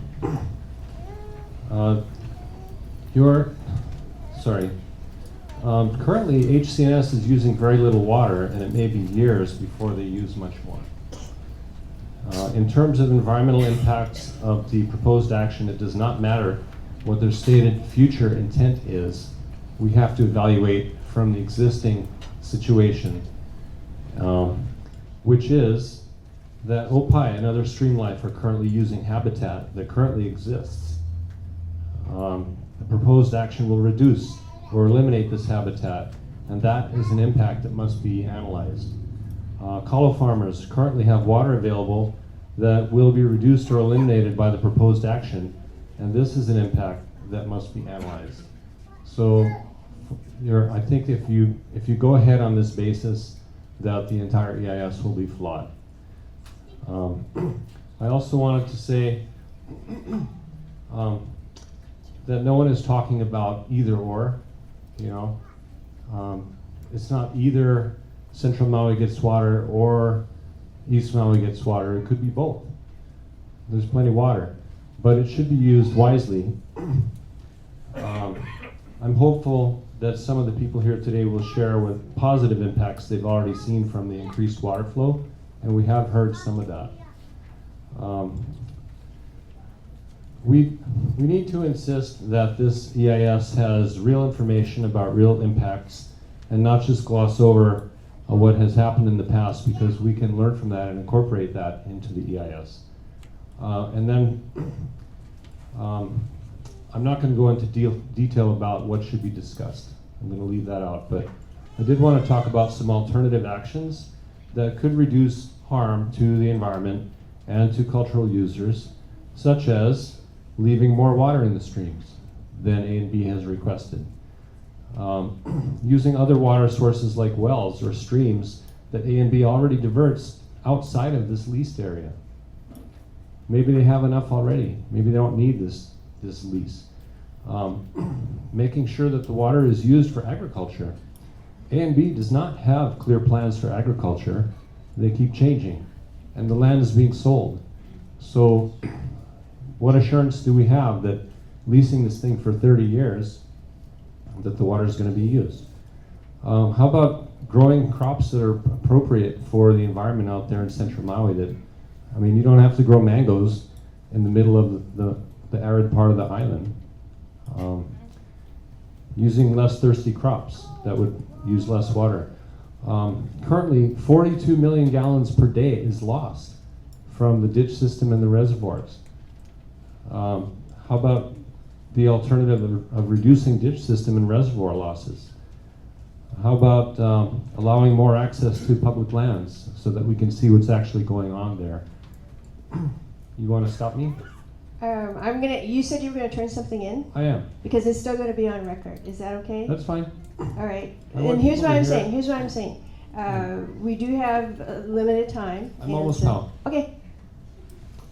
I think it'd be very important that we get actual stream flow data. We just participated in the... No, I'm acknowledging that. Okay, I'm just watching that finger. No, because we've heard that. I'm acknowledging. Okay. We don't have stream flow data for each stream that's proposed to be diverted, and we should have. We should explore alternatives of shorter lease terms, an alternative of just leasing the ditches and roads instead of the entire 30,000 acres. What about the possibility of state acquisition and repair and maintenance of the diversion system and charging of market rates for water to generate enough money for that repair and maintenance? And then it can be administered in accordance with the public trust instead of, let's face it, the county relying on a private corporation for its upcountry water system is really, really risky. What if they change their minds? What are we going to do upcountry? And then finally, I'd like to ask about if the EIS could analyze, and I don't know if this is appropriate or not, because A&B is applying for a lease. DLNR is evaluating the impact of that lease to them, but what about the possibility of having other bidders for a lease on these waters? Actually, that is gonna happen. Okay, good. And I'll wrap up here. There's also a problem with the analysis in the EIS preparation notice. It says that the The no action alternative says that no entity, including A and B, would have the right to use waters derived from state lands if they don't get the lease. Now, this is not true. Downstream riparian and appurtenant users would have that right. The water is going to flow and people can use it. So it's incorrect to say that nobody would have the right to use that water. And the other thing that I found odd was that the preparation notice raises the possibility that continued maintenance of the ditch system outside of the leased areas might not be economically feasible. I don't understand why that would be true outside but not inside the leased area. Okay, I'm gonna, and we have your oral, and you're gonna turn in your written, and is that okay? I am actually done. Mahalo. Thank Okay, here's why. I know I'm acting kind of antsy, so here's why. Okay, we have 15 people who signed up, and I'd really like to get through them. And we're gonna try and pow at 7. And as I said, what happens is, as we get closer to the time, I'm gonna ask you for permission to extend, because I really want everybody to hear each other. Okay. Cody Namet. Hello, Kako. I am born and raised here and have been a resident and active member of our community. I'm here today to express my views and to inquire that we make sure we are provided with a thorough and proper EIS survey. I do believe in restoring our rivers from Maka to Makai and sustainability for the future of our native and local farmers. It is also important to me that we revitalize the life that connects Maka to Makai as well for our sustainable future. We as a community have concerns. The EIS should address full disclosure to see all diversions, roadways, public access areas pertaining to the East Maui irrigation, including maps representing the names of streams and diversion amounts being taken for each licensed area, the average, maximum, and minimum amount. It is important that the community has access to this information and that we are given facts, not generalized ideas. With such a valuable resource at stake, I feel we need to explore all options besides those proposed. But alternatives may be uses, including one that involves the use of water from less than all 4 licensed areas. Our proposal will look to shorter term leases as a much safer way to monitor and manage compared to the proposed 30-year lease. There needs to be access for cultural and gathering purposes, access for restoration and maintenance, including what the future impacts will be for the future of these purposes. I see a window of opportunity to make a great change to benefit the number 1 provider, not the corporations, not the employers, but the AINA. Action and reaction is the key when dealing with so much disturbance and change. Let us be mindful for the future and learn from our past. Mahalo. Mahalo. Frank Caprioni. Aloha ayahi kako. My name is Frank Caprioni. Aloha. I'll try to keep it pretty simple, but a couple of things I think the EIS should definitely address is the history of Alexander Baldwin and their connection with the native taro farmers. You know, I've been fortunate enough to be out in Wailuanui and work in the fields and hear the frustration directly from the farmers and to see it. And to see all these promises that Alexander Baldwin says that they're going to do and they never ever do. I think that's craziness, you know, and I can feel the frustration from them. I also think the EIS should also address alternative measures to somebody else maintaining that ditch system. I mean, God, East Maui Irrigation, how many times are we going to let these guys get away with what they've done? You know, they're obviously not good stewards. Why are we going to give it to them? Why can't the state? I mean, there needs to be other options that need to be looked into, you know. And again, I completely understand that water is life. Everybody needs water. I'm pretty sure, I don't think any of the Kalu farmers inside here are asking for all the water. I'm pretty sure that they've made that pretty clear, you know. And so to throw that out there is, it's kind of crazy, you know. I'm pretty positive again that they're not asking for all the water. And another thing that the uncle talked about, and you know, with the akule and stuff, and you know, the muli vibe. That's where all the fish spawn and stuff like that. You know, I was fortunate enough to go down to Wailua Iki. It's the bay east of Wailuanui. Down there, there's 2 rivers that flow inside of there. One of them on the far side is diverted. The other one isn't. I mean, it's night and day difference. Night and day difference. The one side of the river's got heat vibes, which you rarely see around Maui, all the way up to the shoreline. The other one has got nothing. The reef right in front, nothing on the one. I mean, it's common sense. It doesn't take a rocket scientist, you know. Another thing I'd like to say too, I think there needs to be mediation between East Maui Irrigation and the Hawaiian community. Because again, there's a lot of lies that have been told, a lot of things, a lot of promises that haven't been upkept. And I think be able to move forward, that stuff needs to be sealed up. I mean, it's crazy. So I really hope that you guys will look into the history and really go and talk. I know there is some of the East Maui taro farmers in here, and go and talk to them, because they have a lot of monotl to share. So thank you guys for your time. Okay, very good. You know, I want to say the EIS will cover those topics, but the mediation effort in and of itself is parallel. Oh, one more thing Yeah, too is what I'd like to say too is that there's no, like, who oversees East Maui Irrigation? You know, we on the west side where I'm from, we're dealing with some stuff up in streams, and it's incredible to try to talk to somebody. Okay. I mean, and so really quickly, what I want to say is that there needs to be some oversight. You know, East Maui Irrigation is kind of, and then, you know, one last thing too that kind of blew my mind. Sorry, is that the East Maui taro farmers, bro, they gotta get permission to go drive up, and they only get the key one day out of the month. This is their mountain. They've been there forever. Like, how is East Maui Irrigation able to go up there all the time? But the local people who are from there, they gotta ask permission. They only get a certain window period to go up there. I think that's ridiculous. I think that is ridiculous. So access has been brought up before. Very good. That's okay. Adrienne Raff Corwin. Aloha kako. Aloha. Aloha.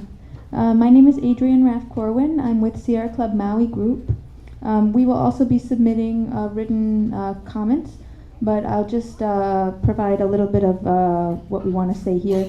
I'd like to say I agree with Albert Perez's comments that spoke earlier. One of the main things we want to bring up is that the community has been asking for this EIS for decades. And we know that that's not your fault as the consulting company that this hasn't been done, but just that there's a lot in here to address. Because the EIS should have been done so long ago, we don't have a track record, an official record of the environmental impacts that have already happened. And so we need an accounting of that as to the damage that has been done by the previous diversions over all of these years. And so we would like to have that history and that understanding in this document. Another thing is that, as Albert mentioned, that there's a lot in the preparation notice that claims that there aren't environmental impacts. But I would like to just draw attention, and a lot of our comments will come from at the end of the preparation notice, and I recommend everyone look at this. The United States Department of Interior's Fish and Wildlife Service submitted comments on this preparation notice that has many excellent points as to things that this EIS needs to address. One of them being currently, A&B is only taking 25 million gallons per day from the diversions, when in fact they could take up to 400 something, and in the past they took about 170 per day, 170 million gallons per day during sugarcane growth. So they're only taking 25 right now. And we are seeing many of the streams come back in the wildlife in those streams, and we need to have an understanding of if they start taking more than just 25 and those streams start disappearing again, that's going to have major environmental impacts because we've gotten some restoration, and so we need that addressed. There's a lot of other great points, and again, I recommend everyone read this document. It's at the end of the preparation notice, including, yes, different lengths of lease. Yes, the letters. So the letter from U.S. Department of Interior's Fish and Wildlife Service. Different lengths of the lease is another thing we would love you to address. There's a lot in here. But yeah, I would say, again, my major points, because I know everyone else needs to speak, is we need to have a full understanding, a true full environmental impact statement with primary, secondary, tertiary, etc. impacts, cultural impacts, environmental impacts, social impacts. And the current preparation notice as written is not addressing much, it is skirting over the majority of these issues. And so we would like you to completely readdress this and look at what your preparation notice is missing on these factors. Okay, just a couple of clarifications. Sure. the prep notice really cannot come to conclusions about significance. Oh, I don't mean conclusions, but there's many things in the preparation notice that it looks like you're not even going to address because you claim there's no significance. That's why we're here. Right. So that's what we're yeah. saying. So We there wanna is make sure that doesn't happen. Yeah, and my only point is the level or whatever of significance has not been determined because the studies have not been done. So I get your point though. You want it. I think the gentleman here says you want it to be transparent and put a lot of stuff in.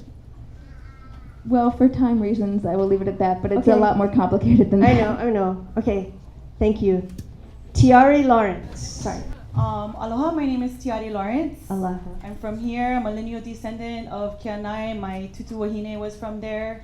I enjoy the bountiful akule that come in when my friend here Aloha gives me bags of akule. So I know that since the restoration of some of the streams that akule have been coming in more frequently, and it's been mind-blowing for a lot of the residents out there that they get to experience that. A lot of them thought they wouldn't be able to experience this bounty that's been happening over the past few months. I'll go into details. I just would like the EIS to include interviews of Kupuna, Makua, and Opio from East Maui, their moku. I'm pretty sure many people in this room are willing to participate in that. I would also like to request an additional meeting be held in Kianai and Hana, so Kupuna and those who worked today couldn't drive the 2 hours to be here. I believe that their voices are being left out and they should be given the opportunity to speak.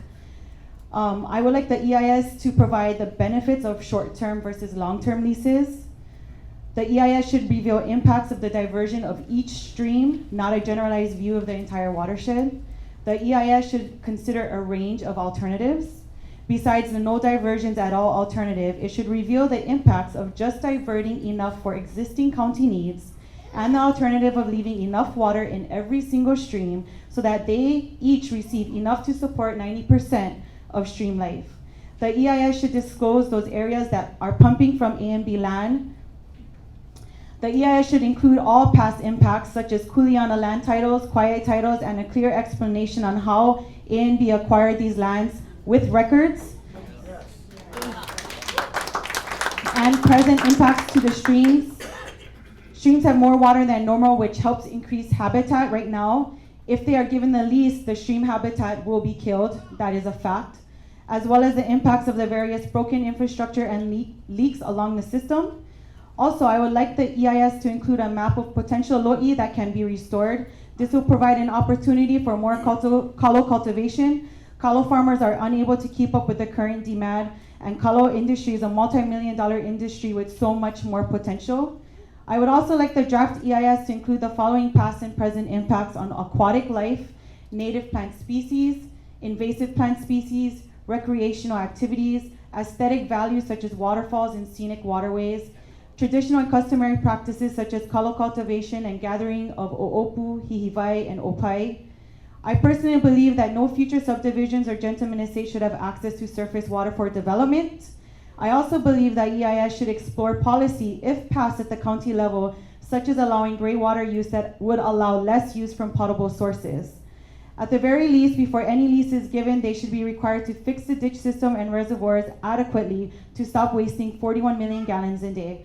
And I also would like East Maui to be a dedicated water management area. Thank you, Tiari. Diane Nakamatsu. Aloha and good evening, everyone. Good As a evening. lifelong resident of Maui, a mother of 2 children, and a member of the Go Maui board, I'm very concerned about the issue of water for the development of future affordable housing, because we all know that water is a critical component to providing any future housing. I'd like to emphasize that what I mean by affordable housing are small-scale projects that are sold at truly affordable prices. And I mean all units within the project, so our residents, particularly those in need, can benefit from home ownership opportunities. May I ask you, you're talking about areas that are already being served by the water. That's correct. Okay. That's correct. And I'd just like to thank you for your favorable consideration of this request. Thank you. just in time. Wait, is this just in time? Is that really your name? Justin Tomby, if you want to know, but when you read it, it doesn't look the same. All right. Okay. Hey, water is life, and we're talking about it here like a lease, and we're making agreements, we're reviewing ones that have made like it's an economic commodity, and that's okay, but that process is incomplete if we don't remember it, right? It's more than that, and so this process, I want to invite everybody participating in this process here all the way through to remember and stretch further than just the legal consideration. Otherwise, we're failing our responsibility to the generations, okay? Is how I feel it in my heart. The vision of how you steward the land and the water together has to be considered in this process, right? So it's not just water goes to someone for 30 years, they get a sign off, an agreement, and a fee. It's like, what's the land use that it's going to be used for? Specifically, how is that vision articulated? I think 30 years, again, to echo, is too long of a process. 5 years, 1 year at a time, if that's what it takes to figure it out. And you can't do that without accountability of the past. What has happened? Now someone can step away from the advice in the state that they're in, and now that it's kind of falling apart and they've made their money and they've exported all these crops with the water embodied in it and all that wealth off the island, and now they're going to step away, no responsibility to take care of what's behind. No, that should be addressed. That should be part of this as well. Okay, so accountability. And then for me, like, I got a little chance living over in Huelo on the Ho'olawa, do a little pilot project, eco village in a ahupua'a kind of style, right? And so what that was, what is that? It's a vision of how the land should be organized and used, how to steward the water all the way through. Okay, so if it's going to end up being in a golf course, and there's nitrate fertilizer to being dumped on there, and there's organophosphates, pesticides sprayed on it, and they're gonna end up in the ocean, and the fish, is that, like, if we can't address that here in the use process, then we're not really doing the job. And so I want to know from A and B, what's their 30-year vision? What do they see? Where is this going? How is this going to get used? Much more articulated. And I love hearing, thank you so much, like stream by stream impact. That's the kind of granularity, that's the kind of attention to detail, that's the kind of responsibility that this EIS process really needs to try and address, even though it's beyond its scope a little bit.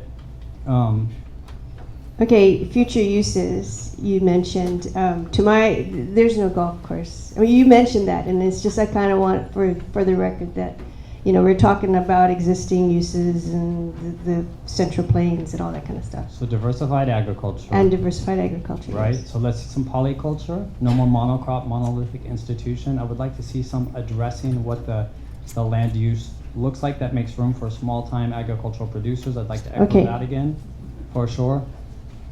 Yep, and put a plug in also, you know, if there is a place for the pilot project for industrial hemp to find its place on Maui here, as a medicine, as a food source, as an industrial product, then that's something that really ought to be part of that looking forward to. Okay, so the different types of agriculture, not monolith. Okay. Absolutely. Pal? Sure. Okay. Zach Williams. How's it, everyone? Aloha. How's it? Zach Williams. I'm from Lower Ni'iku, and I'm just here to say a couple of things really quick about the EMI and what I would like in the EIS. So, starting from the beginning, A and B, their subsidiaries, HCNS and East Maui Irrigation Company, have been very deceitful in what they're saying their uses are. They said right now they restored 100% of Makapipi Stream. I walked up, because we cannot drive, and I'm a resident of Ni'iku. I walked up to their diversion yesterday, their eastern boundary diversion, because they have multiple diversions and different layers of each stream. So they can take not water from one place, but multiple places in each stream. And they have pumps as well, where they pump water out of the streams. So on their easternmost diversion, they said they give us 100% stream flow, but I have a video showing they opened a little door, and it's about 4 or 6 inches deep where the water flows out the door. And then their flume, which is right on the inside of their diversion, has as much water as they could be possibly taking still flowing into their diversion. And I have video evidence of this from yesterday. And that's what they call 100% stream flow. They get more than 50% of our water. While I'm a new Kalo farmer, but I'm a lifelong resident of Lower Ni'iku, I'm struggling to get my loadies going because we had Kona winds for the last 2 weeks. And for the first time since July, we lost our Mauka to Makai connectivity. We've had that since July of this year. So yesterday I went up to the diversion. Then I went down to the bridge at the bottom of the road and then to the ocean to check the Mauka to Makai connectivity. my neighbors, some of the Kaivis, were getting opai, and because the water stopped flowing at Wahine Moa, which is about a pond 300 yards up from the ocean, they had to go above there to even get opai and get prawns, because it was all miko. Because HCNS and EMI are not giving us our fair share, and they're saying they're giving us 100%. So I want, I guess, the definitions of 100% water restored to actually be 100%. They're like falsifying this to everybody in Maui County and the state of Hawaii, saying they're giving us our water, and I still know more water. And as far as Auntie saying, oh, we're worried about the Native guys paying for the water, hey, no worry, Auntie, about us, we're gonna take care. So, and one more thing too, about the opai, the hi'ivai, the pipivai, the akule, the moai, all these things, they're all interdependent on that freshwater connectivity into the ocean. But we also need accountability. We need people like Skippy Howe to come down and count the opai, count the hi'ivai, count the pipivai, the oopu, and we need this above and below the diversions on every single river. And then we can decide who gets to take what. But until we have a president to preserve our animals and our people and everybody who lives in Maui Hikina, then I don't see I don't know where the future is going with EMI, but they need to come forward and be way more transparent. And also, their water lines are all bust. I found one broken water line, just leaking water yesterday, buried under gingers. And the EMI guys are driving by in their truck. There's no way they would hear that. I'm walking by, I heard the thing. I undug under gingers in Alui for like 10, 15 feet with my cane knife to find a 4-inch water line, completely ruptured, just busting water that they've diverted from Makatipi Stream, straight into the bushes. Where's the accountability? How long has this been busted? I just found it yesterday. The thing was buried a foot underground. If I wasn't walking, I wouldn't have heard it. And lastly, I talked to Uncle Frank James, who is a lineal descendant of Uleino, of East Maui. And I think Koiva, Maui Land and Pine, they used to have the lease on Koiva because they don't take surface water from Koiva, but they do take water, they pump it because it's one of the largest aquifers we have in East Maui. And since 1990, when they put in that pump, Uncle Frank told me that the pond, what they call Blue Pond, is actually only running for 2 or 3 weeks after a big storm, and then it dries up completely dry. His whole life, that never happened. But since 1990, when they put in that pump, that's been happening. And what effect is that these pumps and these pump stations having a cause and effect on other aupuas? Uliino is the next aupua from Ko'olau, but we're all connected, and there's been no scientific study or research to see how our aquifers are connected. When you take from one place, people are affected somewhere else.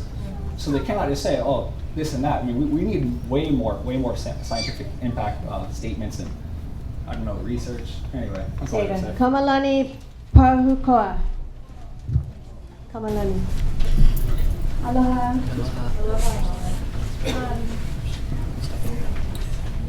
My name is Kamalani Pahukoa. Mahalo for everyone for coming, and I respect everyone's comments, from our country farmers to our residents and commercial users and everybody. I'm from East Maui and from Ke'anai. I mainly come here today to give specifics on what I think the EIS should address. So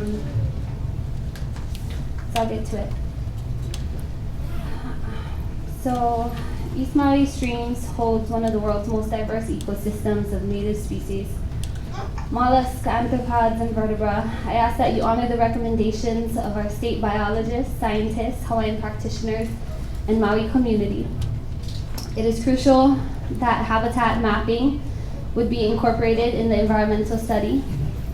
I'd like to see the estimated amount of water that is wasted from the diversions. The leakage of the water from diversions have proven to contribute to landslides in some areas of the Hana Highway. Without these studies, it's hard to explain to our highways engineer the detrimental effects of wastewater from these diversion pipes, the effects it can cause to erosion and landslides and whatnot.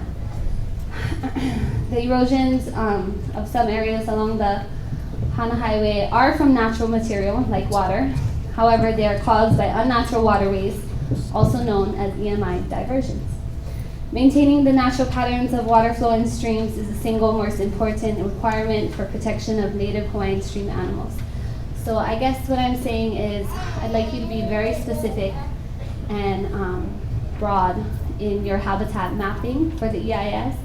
What do you mean specific and broad? Everything.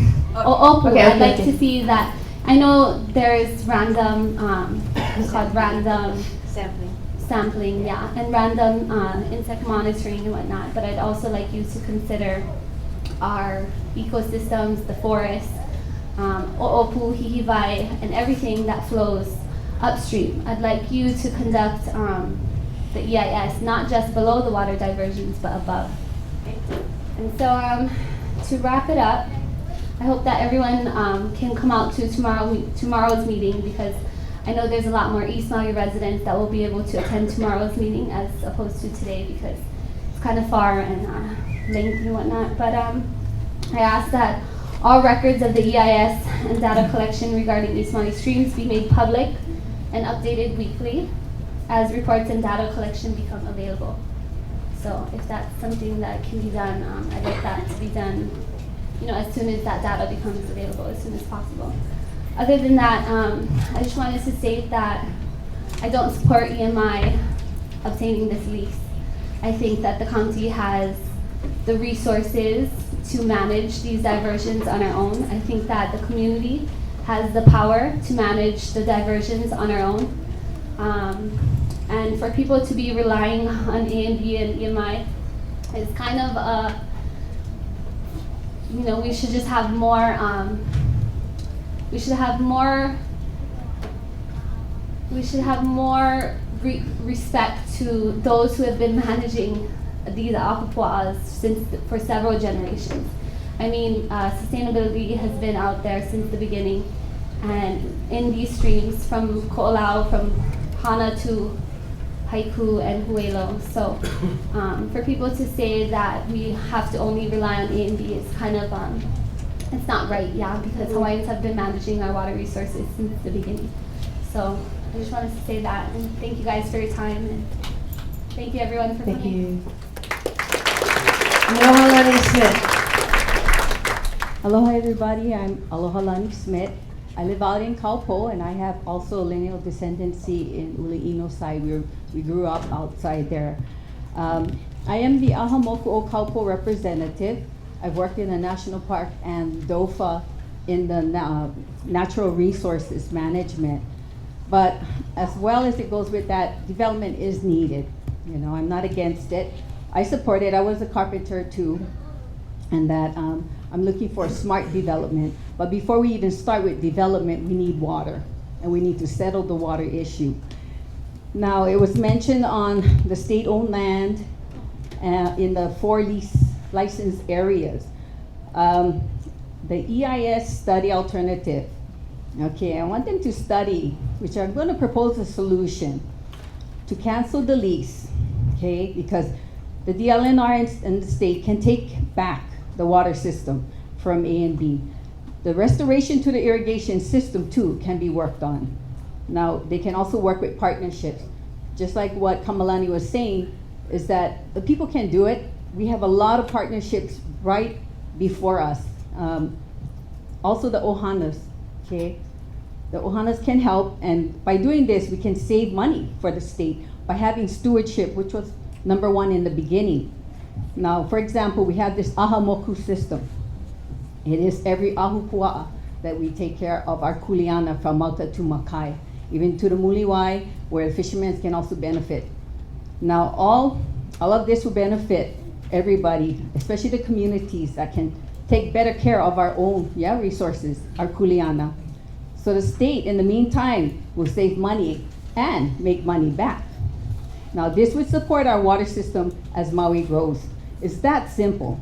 But if A&B really wants to take care of Maui, A&B should donate the restoration of the irrigation system and train the state workers or the partners as a tax write-off or a deduction and give back to the people. There's nothing wrong. It's that simple. So thank you very much for your time. Thank you, Elaine. Elaine Wen. Wender. My name is Elaine Wender. My involvement in this issue began over 35 years ago.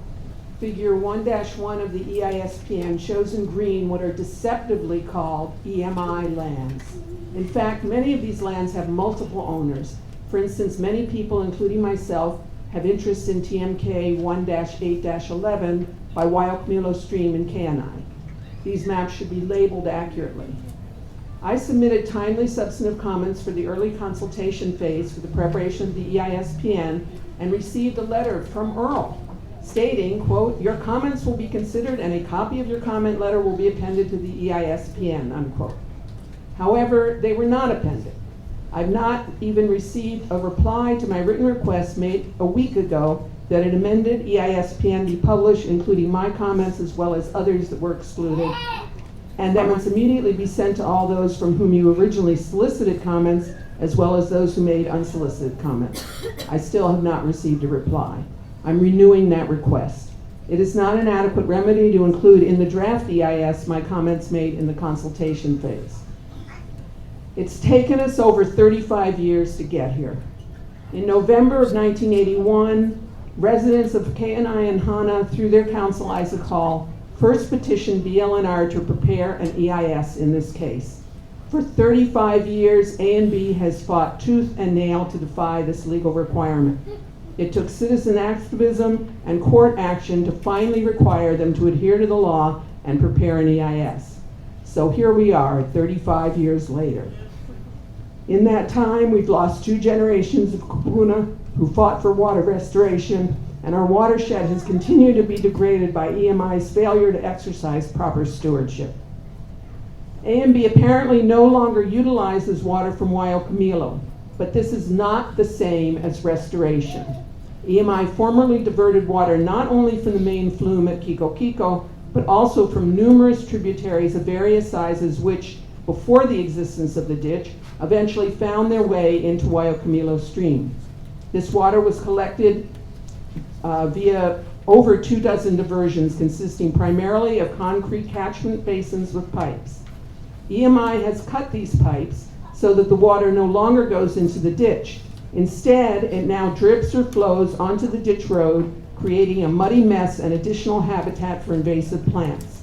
Most of this water never makes its way off the road, much less back into the stream. When they were built, the ditch and the ditch road cut into and altered the natural terrain. Nothing has been done to return this terrain to its original condition or to ensure that the water not diverted actually gets into the stream. In addition, EMI has abandoned and no longer maintains the ditch road in the Waiokemilo area, resulting in its present hazardous condition. They also no longer monitor the area for myconia, which I have frequently encountered there in recent years. EMI has abandoned any responsibility for stewardship of the watershed areas they no longer utilize. Even in the areas they still use, banyan trees, clidemia, and other invasive plants grow unfettered. These conditions must be addressed in the EIS. Okay. No, I'd like to finish my testimony. No. That's what I was going to ask you, and you just said it, so I'm fine. I was going to ask you what of that you wanted Could I in the please EIS. finish? Please. The EIS rules require, quote, a description of the environmental setting, including a description of the environment in the vicinity of the action as it exists before commencement of the action, unquote. Throughout the EISPN, the phrase, quote, maintain existing conditions, unquote, is repeated. This cannot be the starting point.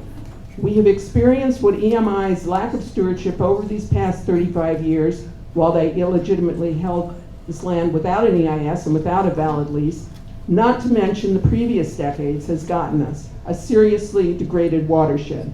There has to be some accountability and discussion of alternatives, what true restoration would mean, which means that the condition of the watershed before these diversions existed has to be considered. On some streams which EMI no longer uses, a continuous Maui flow has still not been reestablished. For instance, at West Wailuaiki, the water is diverted and then put back into the stream so that the flow is interrupted at the ditch road. None of the massive, ugly concrete infrastructure has been removed. In short, the streams and their surroundings have not truly been restored. The EIS should discuss the alternative solutions. One could be to restore the area to its pre-diversion landscape without causing additional environmental damage. If that is not feasible, an alternative could be to allow the ditch road to remain and to require that it be maintained, and also that a means be provided to ensure that the previously diverted water finds its way to the stream. Since EMI is no longer using the water from the Nahiku or Ke'anai areas, and since AMB has more than enough well water and water rising from their own lands to serve their needs, There is no justification to include all these areas in the new license application. However, the EISPN includes all 388 diversion points. If any new lease is considered, first restoration of the abandoned area should actually be completed, and the lease should contain strict provisions requiring true watershed restoration, not simply cessation of water diversion at the end of the lease period. There should also be a requirement that a bond be posted in sufficient amount to carry out this work. I also endorse the comments made by Forestry and Wildlife and Na'alahele divisions of DLNR, the Native Hawaiian Legal Corporation, and the U.S. Fish and Wildlife Service, and I encourage people here to read the EISPN and submit written comments. Thank you. Tom Blackburn Rodriguez. Hello, thank you very much for the opportunity to speak to you tonight, and also to see so many of my friends and neighbors I haven't had a chance to see in a while. So aloha to everyone. My name is Tom Blackburn Rodriguez. I live in Kihei. My family has lived in Hawaii since 1870. That's the Blackburn side of the family. The Rodriguez family got here before the wall was built, and we were refugees from the revolution in Mexico. And it wasn't a pretty process to be a refugee. I am representing Go Maui Incorporated. Go Maui is a nonpartisan, nonprofit organization with a focus on affordable workforce housing, water, and a healthy economy with good paying jobs and benefits, among other issues. There are many issues to consider in the development of this EIS, and it is a challenging task. There are 5 questions I would like to highlight for your consideration and which should be answered in any EIS. Briefly, first, will the EIS cover and assess what would happen to Central Maui if there were no agriculture there because there's not enough water? Number 2, second, will the EIS cover what can happen to our hopes of energy and food sustainability on Maui if the Central Maui lands cannot be cultivated? Third, what about upcountry residents? The EIS, farmers, ranchers, etc. The EIS should address where they will get their water if there's no state lease. Fourth, I have many friends who are in business upcountry. Will the EIS address what will happen to them and the other businesses in upcountry Maui if there's no more East Maui stream water? Finally, and perhaps most important, will the EIS cover what development might occur?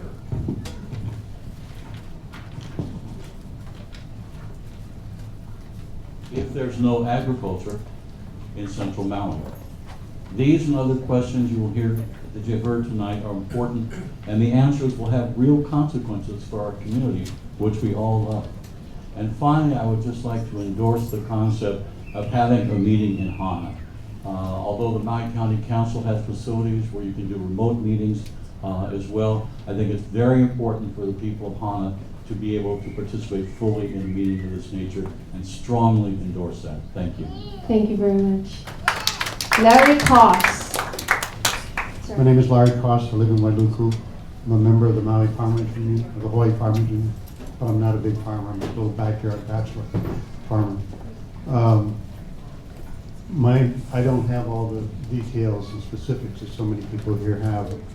But I would like to draw a distinction between a couple of things that I think could be helpful in the process. One is distinction between symptomatic remediation and shifting a context. Say that again. Symptomatic remediation, which we're doing here, Right. dealing with water, right, and addressing the underlying context that's driving this in the first place. Okay. Because we could be addressing this issue now in February 2017. If we don't deal with the underlying context, we could be addressing it again and again and again in a different version. Right? The other is the notion of sustainability. And when that concept first came out, I was on Orcas Island in '96, and I published a journal, 60-page journal that we delivered to the entire San Juan Islands, 14,000 people. And it draws a distinction between, I don't use the word sustainability anymore. Most people don't know what it means. It's manipulated and abused. And the truth is, who gets to be sustainable? So the top 1%, 1%? And do we sustain all the people that are homeless or without food? Does that number sustain itself and keep on going? So the term that I use is whole community well-being. Whole community well-being. There's no wiggle room with that. It's either everybody is cared for and it's all in the funnel, or it's not. So there's a couple of things that come to mind for me. Number one, I think water and electricity ought to be public trust, period. That handles a lot of issues, I would think. And the other is, this may sound really outrageous, but I might get choked up doing it. But I have an invitation for A and B, but I would like to have it step up to, or be compelled to step up to. And that is, given its history and given what it's done, it's time to clean up its karma. And I would like to see that 36,000 acres dedicated to public trust for local farming, organic farming, and for affordable housing. And that may sound too wild and crazy, but I just hate to think that we do one more, a whole continuing series of these kinds of things across a number of issues, because we're not dealing with the underlying context that drives it. So. What do you want to see in the EIS? Right. What do you want to see addressed in the EIS of all the things you said? Well, I don't know if that could fit in there. Okay. I just throw it out I there appreciate for a possibility. Thank you. Very much. Stacy Sills. My name is Stacy Sills, and I have been on Maui for 25 years. And there was the two issues that I think I'd like to address. The 6-year drought for the upcountry cattle farmer was noted, as well as you noticed California had a 10-year drought. The issue I think that we need to be looking at, and it needs to be studied, are the actual particles tested in the water, in the people. I think the people need to be tested as well, because there is a thing, and it is called geoengineering, and it's being done over Maui. It's shut down the Iao Valley. I am the only person in the world who documented the bombing of Iao Valley, and also the bombing and the protest of the protesters on the Big Island of Hawaii. They drop aerosol downbursts. They're filled with aluminum, barium, strontium. I'm sure you're going to pick up those particles in the environment, and I think that needs to be studied, because they can create 6-year droughts, 10-year droughts. Now they're creating a flood.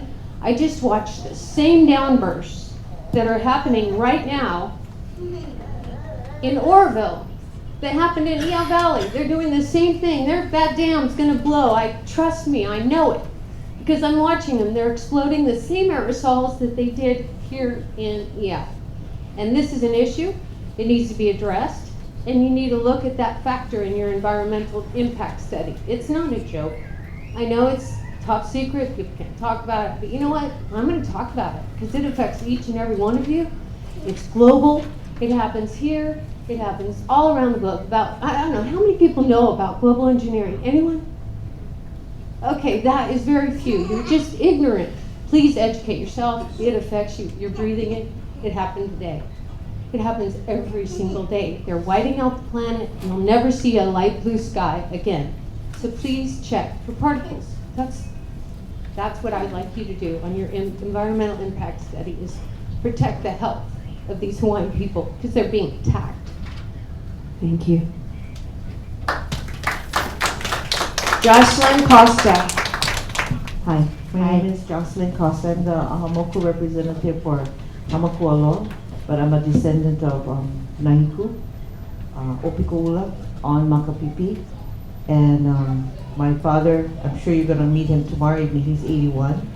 He was from Nahiku. His mother was born and raised Nahiku. Her father was born and raised Nahiku. His father was born and raised Nahiku. He was taken to Kalaupapa. I would like to see the original lease. I'm talking from the 1800s, if there even is a legitimate lease. Before we even go forward, I would like to see critical data, not of today, because we've already had too much damage and dewatering of a lot of the streams for you to even begin to measure it. So it needs to be from the beginning, not from the middle, not from the current, but from the beginning, so you get accurate data. I have to disagree a little bit with my good friend Daryl Tanaka, that not every stream should be restored, because there was a reason in Alexander and Baldwin. He found it to be a waste which is why he decided he needed to capture all of this water and send it central. And if you go with the rule of nature, with the law of nature, it is essential. When we worry about if our underground springs and catchments underground that feed wells are going to be able to hold that carrying capacity for elsewhere, the percolation that will be created through the restoration. You know, has anybody done a study on that? Can we restore the lands again to a more healthy environment? It's missing. I find it really ironic that we don't have money. We don't have the resources for something more critical than a rapid transit rail.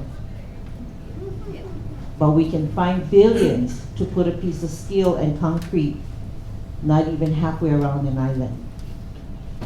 So we need to re-evaluate what is important. Economically, the water restored to the tower patches will be better for the state. My father equates a bag of rice. A lot of people in here eat a bag of rice. Last you maybe, depending on the size of your family, a week, week and a half. Cost you $10. Buy a bowl of poi for the same amount. Can't even feed the whole family. So multiply that to feed a family for a week and a half, equivalent to that bag of rice. You got a major economic value, but nobody talks about it. The fish, the ocean is key if we look at, because everyone stops at the taro patch. That's okay.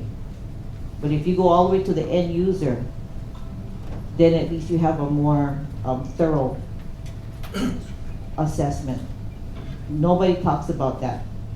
And as far as environmentally conscious, you look at endangered species.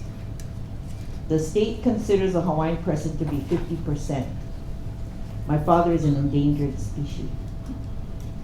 There's not many left. So you guys need to protect him too. That needs to be included in the EIS. I love what this young lady said. You need to put the people, the sense of place of the people of this place in that EIS considered.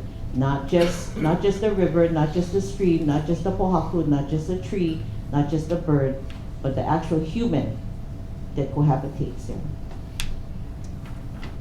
Thank you very much.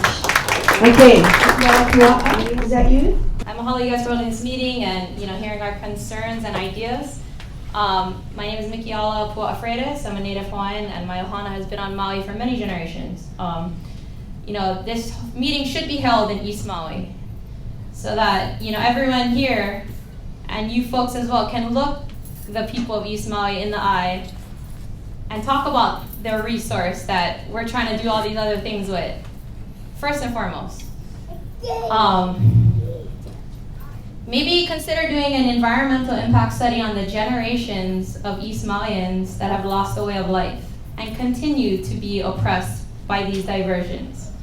So let's start there. After 120 years of diverting the water, it's great that they're doing an environmental impact statement, but maybe look a little deeper and really look at what's been going on out in East Maui, and not just argue and bicker about the water that should be out there and the uses that everybody wants to use their water with, The things that don't have voices, the natural environment out there that doesn't have voices, who's gonna be speaking for them? So we need to consider an environmental impact study to be done on, these people that have been affected, the people in the environment that have been affected for 120 plus years. Secondly, I think, are you guys adequate enough to do this study for a 30-year lease? Is that a recommendation that you folks feel comfortable with? Doing a study that's potentially gonna influence a lease for 30 years. Maybe recommend doing year to year if, you know, if you can have any kind of input along the lines of that. 30 years is a long time, and, will your study be adequate enough for that? More public involvement, oversight, and transparency, and less privatization. I understand the need for existing homes and businesses and, ranchers and everybody that's using the water right now, but, why does the people of East Maui and, the environment of East Maui have to put future developments and future business ideas and expenditures on their shoulders? You should be looking at, alternative water alternative water uses. A&B should be looking at alternative water uses, whether it be catchments or swales. Uphold their end of the bargain, and, as a kalo farmer, the reason you hear so much about kalo farming and water and whatnot is, as a kalo farmer, you use the water, and then the water continues to be used. It's not, you take the water, you use it for one crop, and it replenishes a different aquifer from where it came from. So, that's why you hear a lot about the kalo farmers and the water, is they still have that system of sharing and using the water for, the things that don't have voices. So, let's really, I don't know how to end it, but that's basically my concerns, and you want to follow up with, you got it? I got it. Thank you. No, actually, he's writing it down too. And somebody's, you remember we have a transcriber, so. Oh no, if you had any questions. Oh, she's probably gonna go next. are you Sesame? Yes. All right. Okay, aloha, my name is Sesame Shim. Aloha. And pretty much the current state of EMI is take all and use all. That is not a resource management, and it has been this way since the ditches were put in place. Resource management is so alien to A&B, and there is so much water being wasted and unaccounted for. We are truly starting from square one. There is so much to account for, to consider, and this affects all the people of East Maui. We shouldn't be giving all the power to EMI to determine what happens to all this water. This is a public resource, and A&B is a private entity. There needs to be more transparency and involvement from the Native Hawaiian community, especially the community that lives there. The Native Hawaiian community were there maintaining a communal relationship with the water prior to these ditches. Their lives and future generations have and continue to be affected by the actions of a private entity to control the water. The water usage from A&B is the last priority to any water usage. If there is not enough after meeting all the kalo farmers' needs, the environmental needs, the current community needs, they should get none. The lands currently used for sugarcane was never intended to use so much water. Cultivation, farming should return to where it is naturally intended to be. Sesame, I must ask you, what do you want to see the EIS address about that? How do you want that, what you just said, how do you want? To prioritize. Okay, thank you. Faz. Epulikako. Almighty God, we have heard and you have been with us all night as we talked about the gifts that we see all around us. That what is reflected in those gifts is the abundance we have that is surrounding all of us. Call us now into true stewardship of this abundance as we go forth as an island community, as an island people surrounded by water, which is reflective of your own perfection as the Almighty God. Help us to understand that abundance is for everyone. Bless this island, bless the land, bless the waters, bless the sky, bless everything around us, because we are true stewards in that abundance. E ho o mai ka I mako me ka mahalo no ke e ho o kuuana. Ho I mako I ka mako hale. Ho o ka wangi nā mea mai ka I ole. Ho o po mai ka I mau ka mako o la kino. O me ka na au mai ka I. A hui ho ai. Ke no ine no mako no ka hako aloha Yesu. Amen. Thank you, Father.